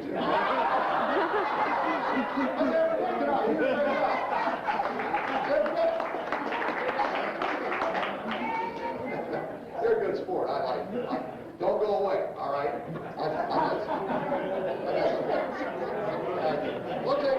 We'll take just a short moment here to do something that requires no help from anybody. In this bag, I have a bottle of Heinz ketchup. All right, now, the ketchup will go down inside the bag, and this is one of my favorite tricks. I wave my hands over 1, 2, 3 times, say the magic words, Schwarzbach, and when I reach inside, I have mustard. I'll do it again. The mustard will go down inside the bag. I'll wave my hands over 1, 2, 3 times, say the magic words, Schwarzbach, and once again, I have ketchup. Don't try to kiss up to me now. Because I can tell you didn't mean it. So I'm going to do it one more time. Well, actually, I'll do it again. Again, and again, until you like it. 1, 2, 3. Schwarzbach. Well, I can see you're not too impressed. So let's just forget the whole thing, shall we?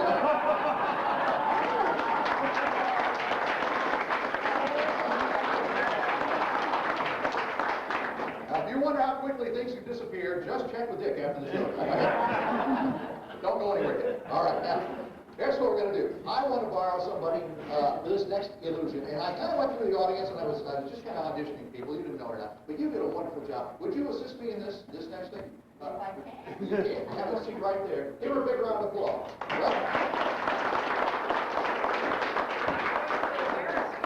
Absolutely not, because I got all my frustrations out on Dick tonight, so it's just great. But I want to show you a little something here before we get warmed up, though. That's what we call waterfall shuffle. Mary Ann, say go.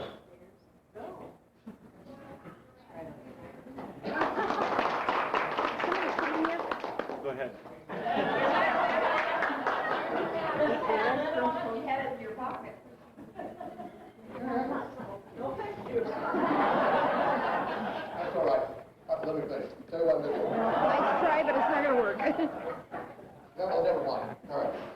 No, actually, Mary Ann, where are you from? Which state are you from? From Illinois. Illinois? Me too. You really? Yeah. What year did you graduate? From where? I graduated twice. Once from high school in the year of 45 and once from nurse training in the year of 48. Really? Yes. Me too. I'm a liar, remember? Yes. Right. Okay, now a lot of people say, what can you do with an ordinary deck of cards? The answer is this. Okay, this. All right, now. You want to say rope trick now? No, thank you. Okay, good. Here's what we're going to do, Mary Ann. I'm not going to name your card. Gentleman right there. You will do what I need you to do. I'm sure you will. You'll be perfect for this. You know who that is? You know his first He name? has a very nice speaking voice. Yes, you know who he is? Would you like to hire him for your next party or something like that? What's your first name again? Eddie. Is that true? Eddie, that's Eddie. That's the world's greatest mind reader. He's endorsed by the Shirley MacLaine Psychic Hotline. So, yes, absolutely. Now, I'm not going to name your card. Eddie is. Okay? So here's what I want you to do. Eddie, turn your head to the side. Don't peek. And Mary Ann, I'm going to ask you to just tell me to stop anytime you want. And you'll be the only one that can see the card anytime you want. Sometime today, though, if you want. Oh, all right. We'll go through again. Go Tell me through when. it again. Anytime. Okay. There. Take a look at the card. You see it? Memorize it. Don't forget what it is, okay? If you do, we're going to look silly. Eddie, turn around. Now, here's what I'd like you to do, Mary Ann. Hold those cards so Eddie can see the faces. Like that. Use both hands if you will. Now, he's going to name it, all right? Now, if he gets it, I want you to say, bingo, all right? Eddie, I'm counting on you. When the card pops in your mind, you just yell it right out. First card that pops in your mind. Ace of spades. Is that right? You get it right. You tell jokes better than you do magic tricks, you know that? I want you to really concentrate, though, all right? I know it sounds crazy, but I know you can do it. Tell her what it is.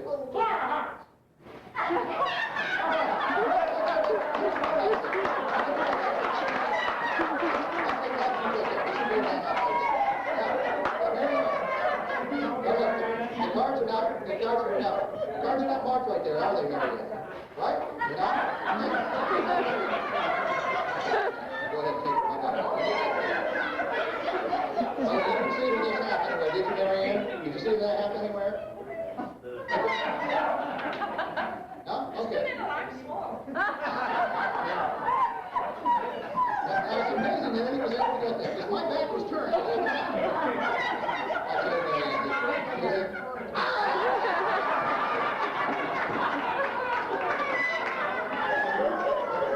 Well, I hope you don't feel silly. Just think how ridiculous I feel wearing it on my foot.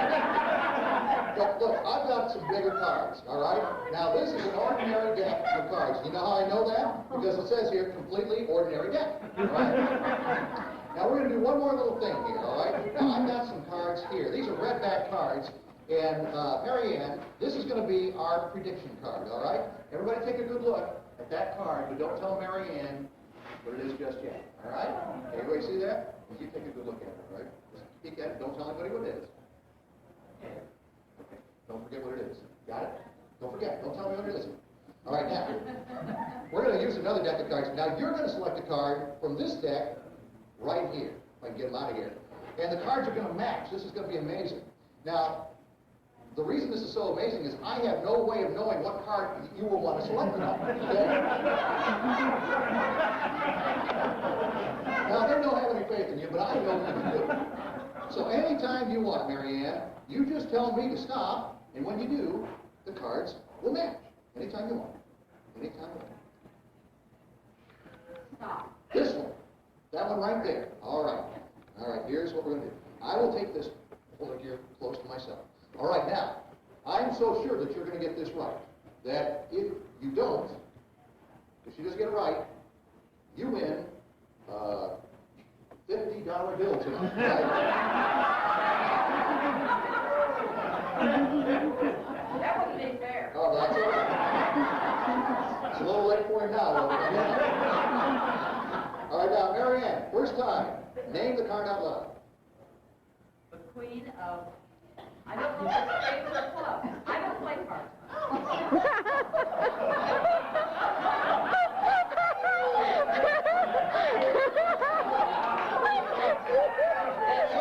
So you're telling the truth right now. You don't play cards much. What was it really? It was the queen of, that was the trick before.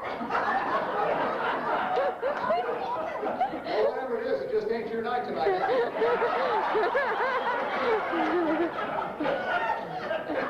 This lady knows a lot more than you think she does. What's Queen of Spades, you said? Queen of Hearts? Yes, spades is the thicker one. Wow, well, that's like a little book. Does it look like this? Oh, yes.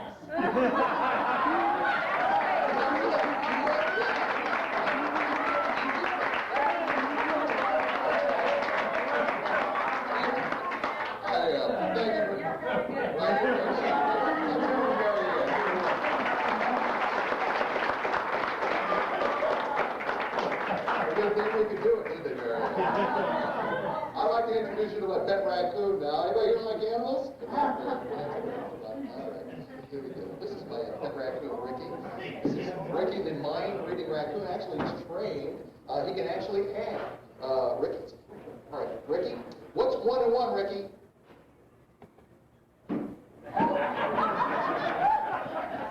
He hates the high nose. He does tricks too. Do a little trick here. Stay, Ricky. Good boy. Roll over. Good boy. Play dead. Good boy. Does impersonations too. Abraham Lincoln. Tom Selleck. Brooke Shields. Like I said, we don't use live animals in the show. I'm trying to video. All right, now, I don't know if any of you have ever seen one of these before. Right. Now, Eddie, have you ever seen one of these before? Never. Good, you're healthy, all right? Now, this is an imaginary deck of cards, ladies and gentlemen. I'm going to toss it out to somebody who knows one card from another, and I was asked to use somebody tonight. Let me see. I believe it was, well, let's see, I don't think he's here now. Gentleman clear in the back there with the checkered shirt. If I throw this to you, would you catch it? Today or tomorrow? Well, I can give you $50 if you catch it tonight. Would you? I'll try. Okay. Are you an actor by any? Can you act? Absolutely not. Well, try anyway, all right? Well, should we use him? Yeah. Okay, we didn't do anything on it. We didn't rehearse this, did we? Okay, well, you catch it, all right? Ready? Here we go. Now we got the right guy.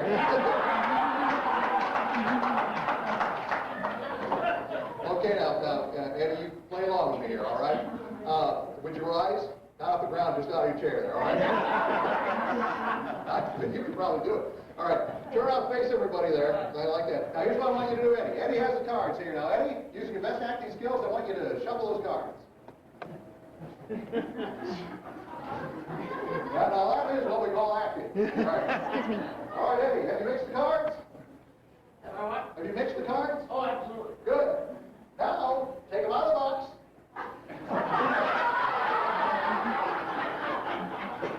I needed somebody with a good sense of humor. Now, I have the cards in the box to the lady sitting next to you there. The one the lady you had me a little while ago. Now, don't lose it. You'll go crazy trying to find it. Now, Eddie, here's what I need you to do. Take those cards, spread them into a fan. We're taking the jokers out. We have 52. I need you to do it. Go to anybody here and have them select a card. Yeah, take the cards. You just hold them out. Yeah, I should have brought directions, right? Okay. Bill. Somebody take a card. Take a card. All right, now. You're Look at it. you're as crazy as I am.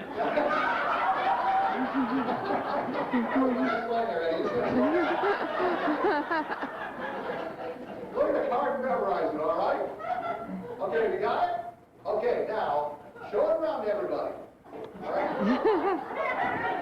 Just to make sure that I don't peek, I will now blindfold myself.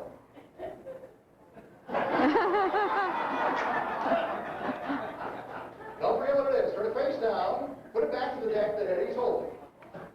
Great. Very good. Now, let me see if I can guess what it is. Was the card you selected the ace of spades? No? Just like I predicted. It gets better. All right, now, you put the card back in the deck. Upside down. Eddie, put the card back in the box. Now, that's what we call overacting. Now, throw them up here to me. Throw the cards to me. Go ahead. Thank you. Give Eddie a big round of applause. All right, watch this, ladies and gentlemen. You won't forget this as long as you live. Check this out.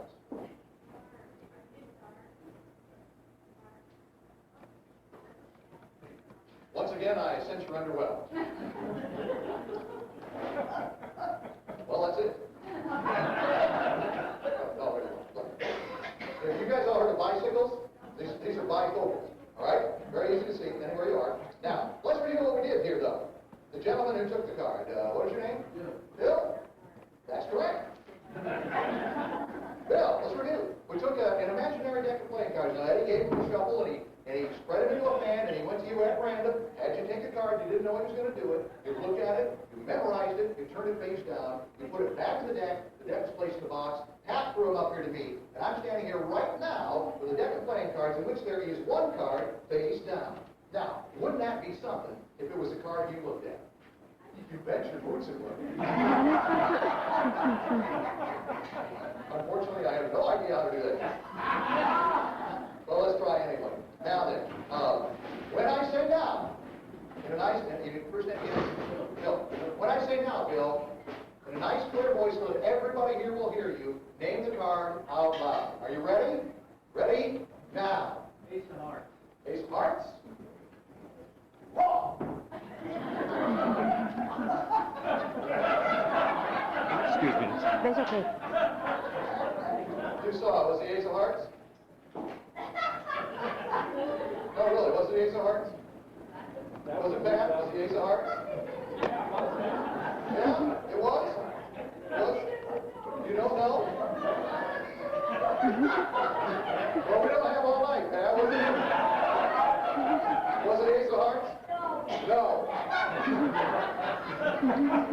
Are you lying to me? You're crazier than he is. No, well, one of you, who knows? Do you know? Was it? What, really? What was it? It was? Oh, nice job. She lies, you swear. There should be one card in here. Face down. It was indeed the Ace of Hearts. This works. It really didn't do it. That was a card in here. Face down. Go through the deck. Hold them up here so everybody can see. This never worked yet, but maybe tonight we did. Let's see anything in it. You pick it from that one, all right? One card, face down. And it's in front. Here we go. Ace of Hearts, right? You had a chance to change your mind. Happy with the line you have?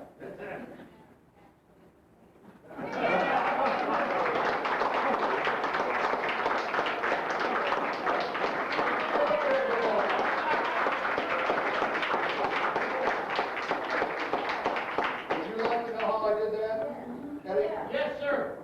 I did that very well.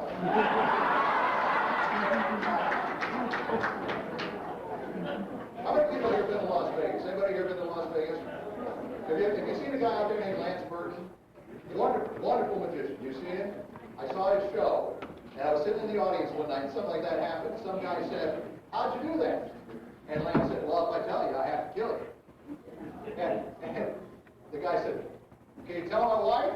He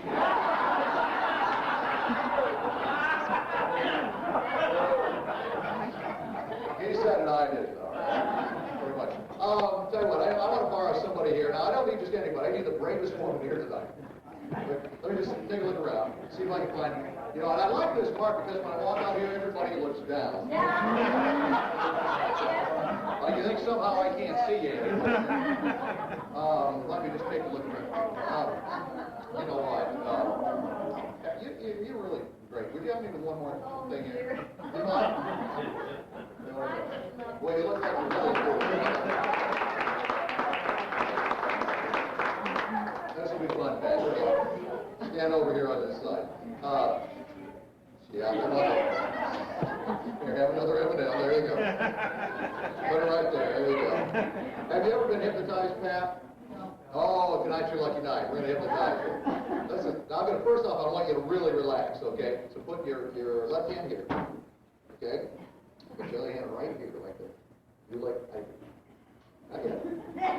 Ready? Now.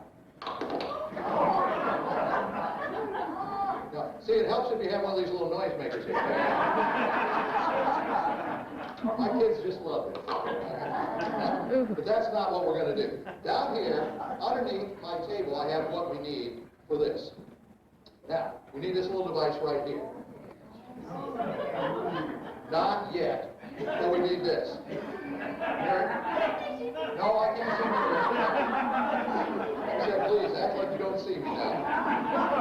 All right. Now, here's what we're going to do. Pat, if you just face me, this is a little neck stock. This will keep your neck from getting hurt. Yeah, sure it will. All right, now. Bet you're glad you helped with that money trick right now, aren't you? We put that around your neck like that. Tilt your head back just a little bit. It's just a little extra precaution we're taking tonight, Pat, since last night's accident. All right. Like that? Okay, you should be nice and comfortable like that. Put one hand right here, okay? Other hand right there. Hold it up right in front of your neck. In other words, get a good grip on yourself, okay? Here we go, Pat. I'm going to hypnotize you electronically. Getting sleepy, Pat. Your will is no longer your own. Are you hypnotized? Yes. You are? Really? Good. All right. She's hypnotized. Now, you may not believe this, but when you become hypnotized, you automatically get psychic powers. Pat, do you know what I've written on the other side of this envelope?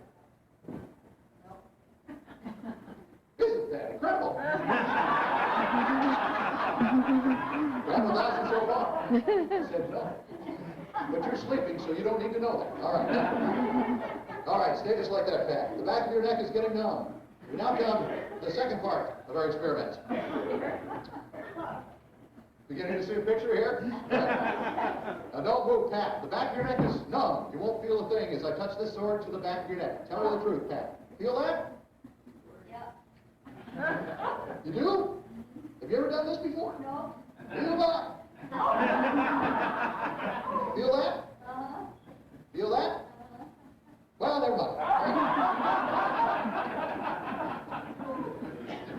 All right, before we do anything else, Pat, we must first sterilize the blade. All right. Now, just like that, don't move. Whatever you do, don't move.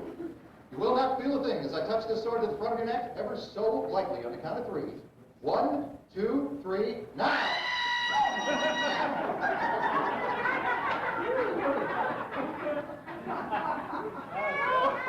Here's old bag of M&M's for you there, Pat.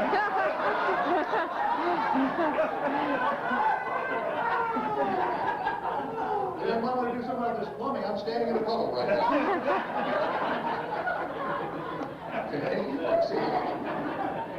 Now, you may not believe this, but she doesn't feel that because she's hypnotized. Now I'd like to do a scene from my favorite TV show, ER. It's a Bojack moment, folks. Now, she can't feel that because she's hypnotized. Well, that's our show tonight. Hope you have a good time. Don't move. There's, what, you want a picture from the lawyer? Is that what it is? Don't move, Pat. Don't panic. When I do this for kids, I always say, don't try this at home, kids. Don't try this at home, Pat. All right. We're down to 3. Here we go. 1, 2, 3. Guess what? Hey, there you go. You're about 4 low tonight there, Pat. Tell you what. She doesn't feel like she's hypnotized. I will unsnap that. We'll come back here. We'll unsnap the back just like that. You are now de-hypnotized. And you're going to be just fine. Don't drink any water for the next half hour. I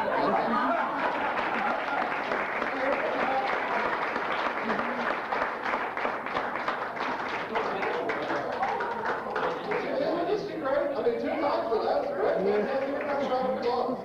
That way I don't have to pay her. Look, I having a fun time tonight. You sound like that. Believe it or not, we've been up here almost 45 minutes already. So I want to do one more, and I know you're anxious to socialize and have some fun. I've been picking on people in the front here, and I don't mean picking on you, because it really, without you people, I wouldn't have a show here. So I really do appreciate your helping me. But let me go to the back here, all right? Because we're going to do something here that Houdini used to do. And what I mean, I'll just find a couple of people to help me with this. How about you? You come on up here and help me with this? And let's go clear the back. You? Yep. Come on up. Give them both a round of applause.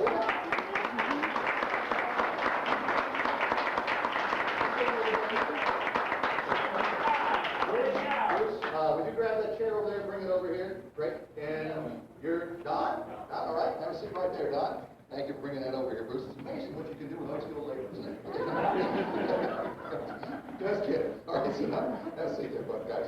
Now, I'm going to do this thing before we get to the actual trick tonight. This is a completely ordinary, empty black bag. Check it out. Okay, see? Just like I said, empty. Now, right?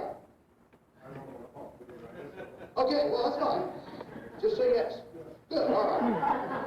Would you hold on to that there, Don and Bruce, hold on to that side right there. Now, here's what I want you to do. Guys, hold it up just about like that. Now, I want you to wave your hands over the bag and say the magic words, Don. Wing, wing. Wing, wing. Good. Say it again a little bit louder. Wing, wing. Hello?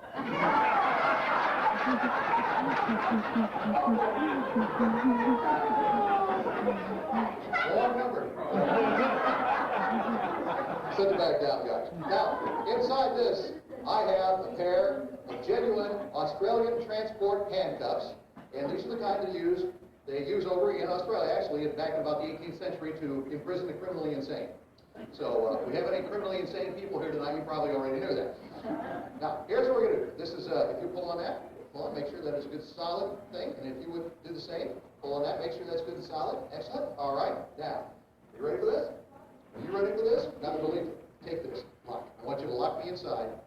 Pull it up nice and tight there. All right? As tight as you can.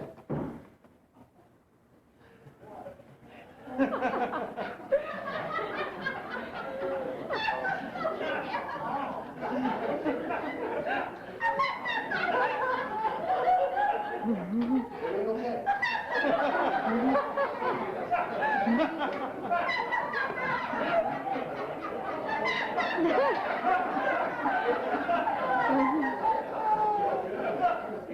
were busy, all right. All right. Something wrong with the chair? Would you like to get up and take a look at it? Just go ahead and take a look. Look underneath there. By the way, if you find a little ribbon under there, you win a plant. Okay? Have a seat. Everything's all right there, right? Absolutely nothing wrong? Like some pokey or something like that? Kind of a zap. It's kind of zap there. Gonna be all right? Yes, ma'am. Go ahead. Get the other side there. All right, if you would, Bruce, just lock me in there. Pull it up nice and tight. Don't worry about it.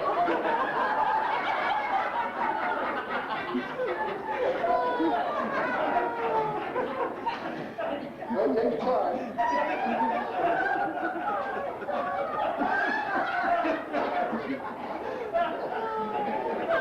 Let go. You got that thing. It's something you want to. Something wrong with your chair. Stand up for a second. Let me see something. Let me stand to the side there, if you would. Let me just sit down here. I guarantee you, even though I have a bum leg right now, there's absolutely nothing wrong with this chair. Would you like to train with Bruce? Have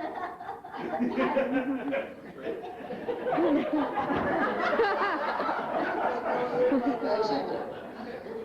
You sit over there? You sit over there. All right. Fellas, now I'm securely locked in this. Would you hold on to that, Bruce, all right? And if you would, hold on to this right here, okay? Hold up a little bit higher. Here's what I'm going to ask you to do. I'm going to stick my hands down inside the bag. When I do, on the count of 3, I'm going to try to escape from this faster than Houdini.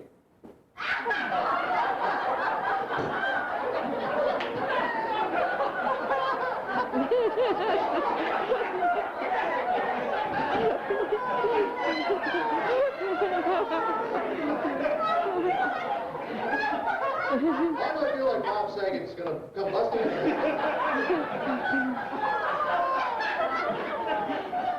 It's just a little bit goofy, you know what I mean? You're all right. Okay, well, I don't know what you had for dinner, but that's fine. Like that. A little bit, okay? A little higher there. All right, now here's what we're going to do. Hold the bag open. I need you to hold the bag open just like that. About here where my hands are. Okay, now don't move. I'm going to put my hands down inside. I'm going to try to escape at the count of 3. What I need you to do, Bruce, is just hold it up a little bit higher, okay? Well, we're going here tonight. Put my hands up, and you do the same, all right? We're going to try to escape from the bag and the handcuffs in a matter of... Oh, look, guys, let's just forget this whole thing.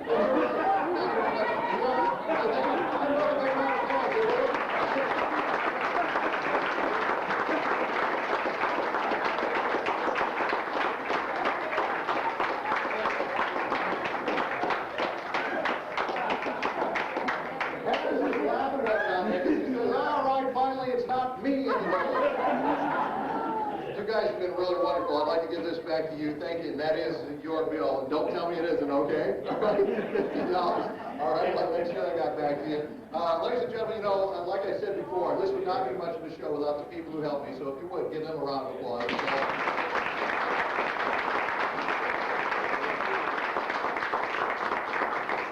I want to leave you with just a couple of words here. Never ever get in a fist fight with an ugly person. They have nothing to lose. No matter how wonderful you think you are, no matter how many friends you think you have, the size and the number of people at your funeral is going to depend mostly on the weather. Before we finish tonight, Eddie, it's Eddie, right? How can I forgive you? Eddie, what is your favorite card? Name it out loud. 7 of them. You know what mine is? It's a business card. If any of you would like one of these, please feel free to ask afterwards, all right? Thank you very much. Hey, God bless each and every one of you. My name's Jim Barron. I hope you enjoyed the show. Thanks very much.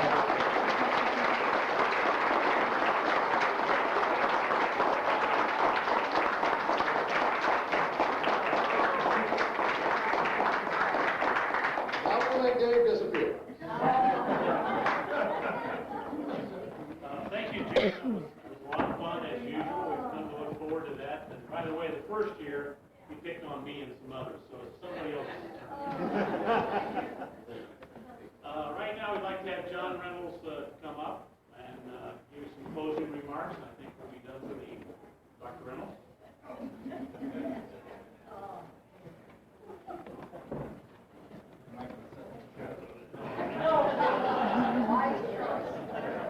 I just wanted to tell you we've had a great time.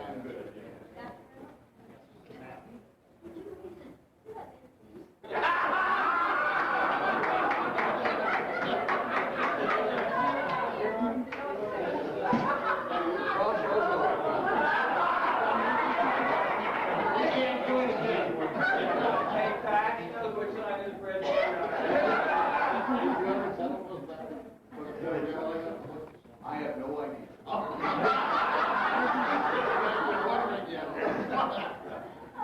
Anyway, we had a great time, and we're really pleased that all of you could do it. And it's just too bad you can't come every year. You're gonna have to. Right. It's gonna be a yeah, Dick has no choice. Next year will be the 50th, or 19th.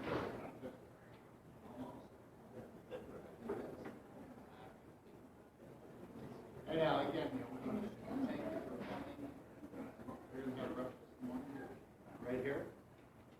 I don't know how many are we leaving tonight, or we'll be here now? How many minutes can we be there? Breakfast is at Unit A.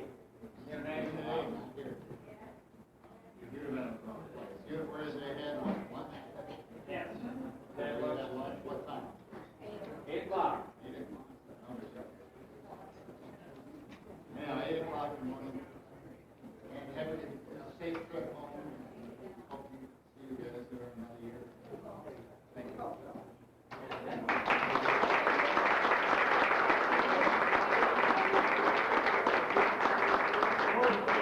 I'd like to extend some thank yous. Development staff in general, alumni and development staff, John McBride, Jeannie, Bill Stockburger, where'd he go? Robin Wilcox, the whole gang did a great job. I'd like to particularly single out Sharon Fouch. Sharon, stand up. And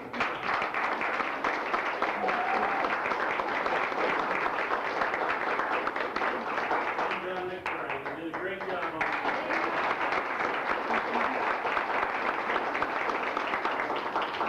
Melanie Harmon, as you know, is our alumni person here at the university, and this is kind of her event.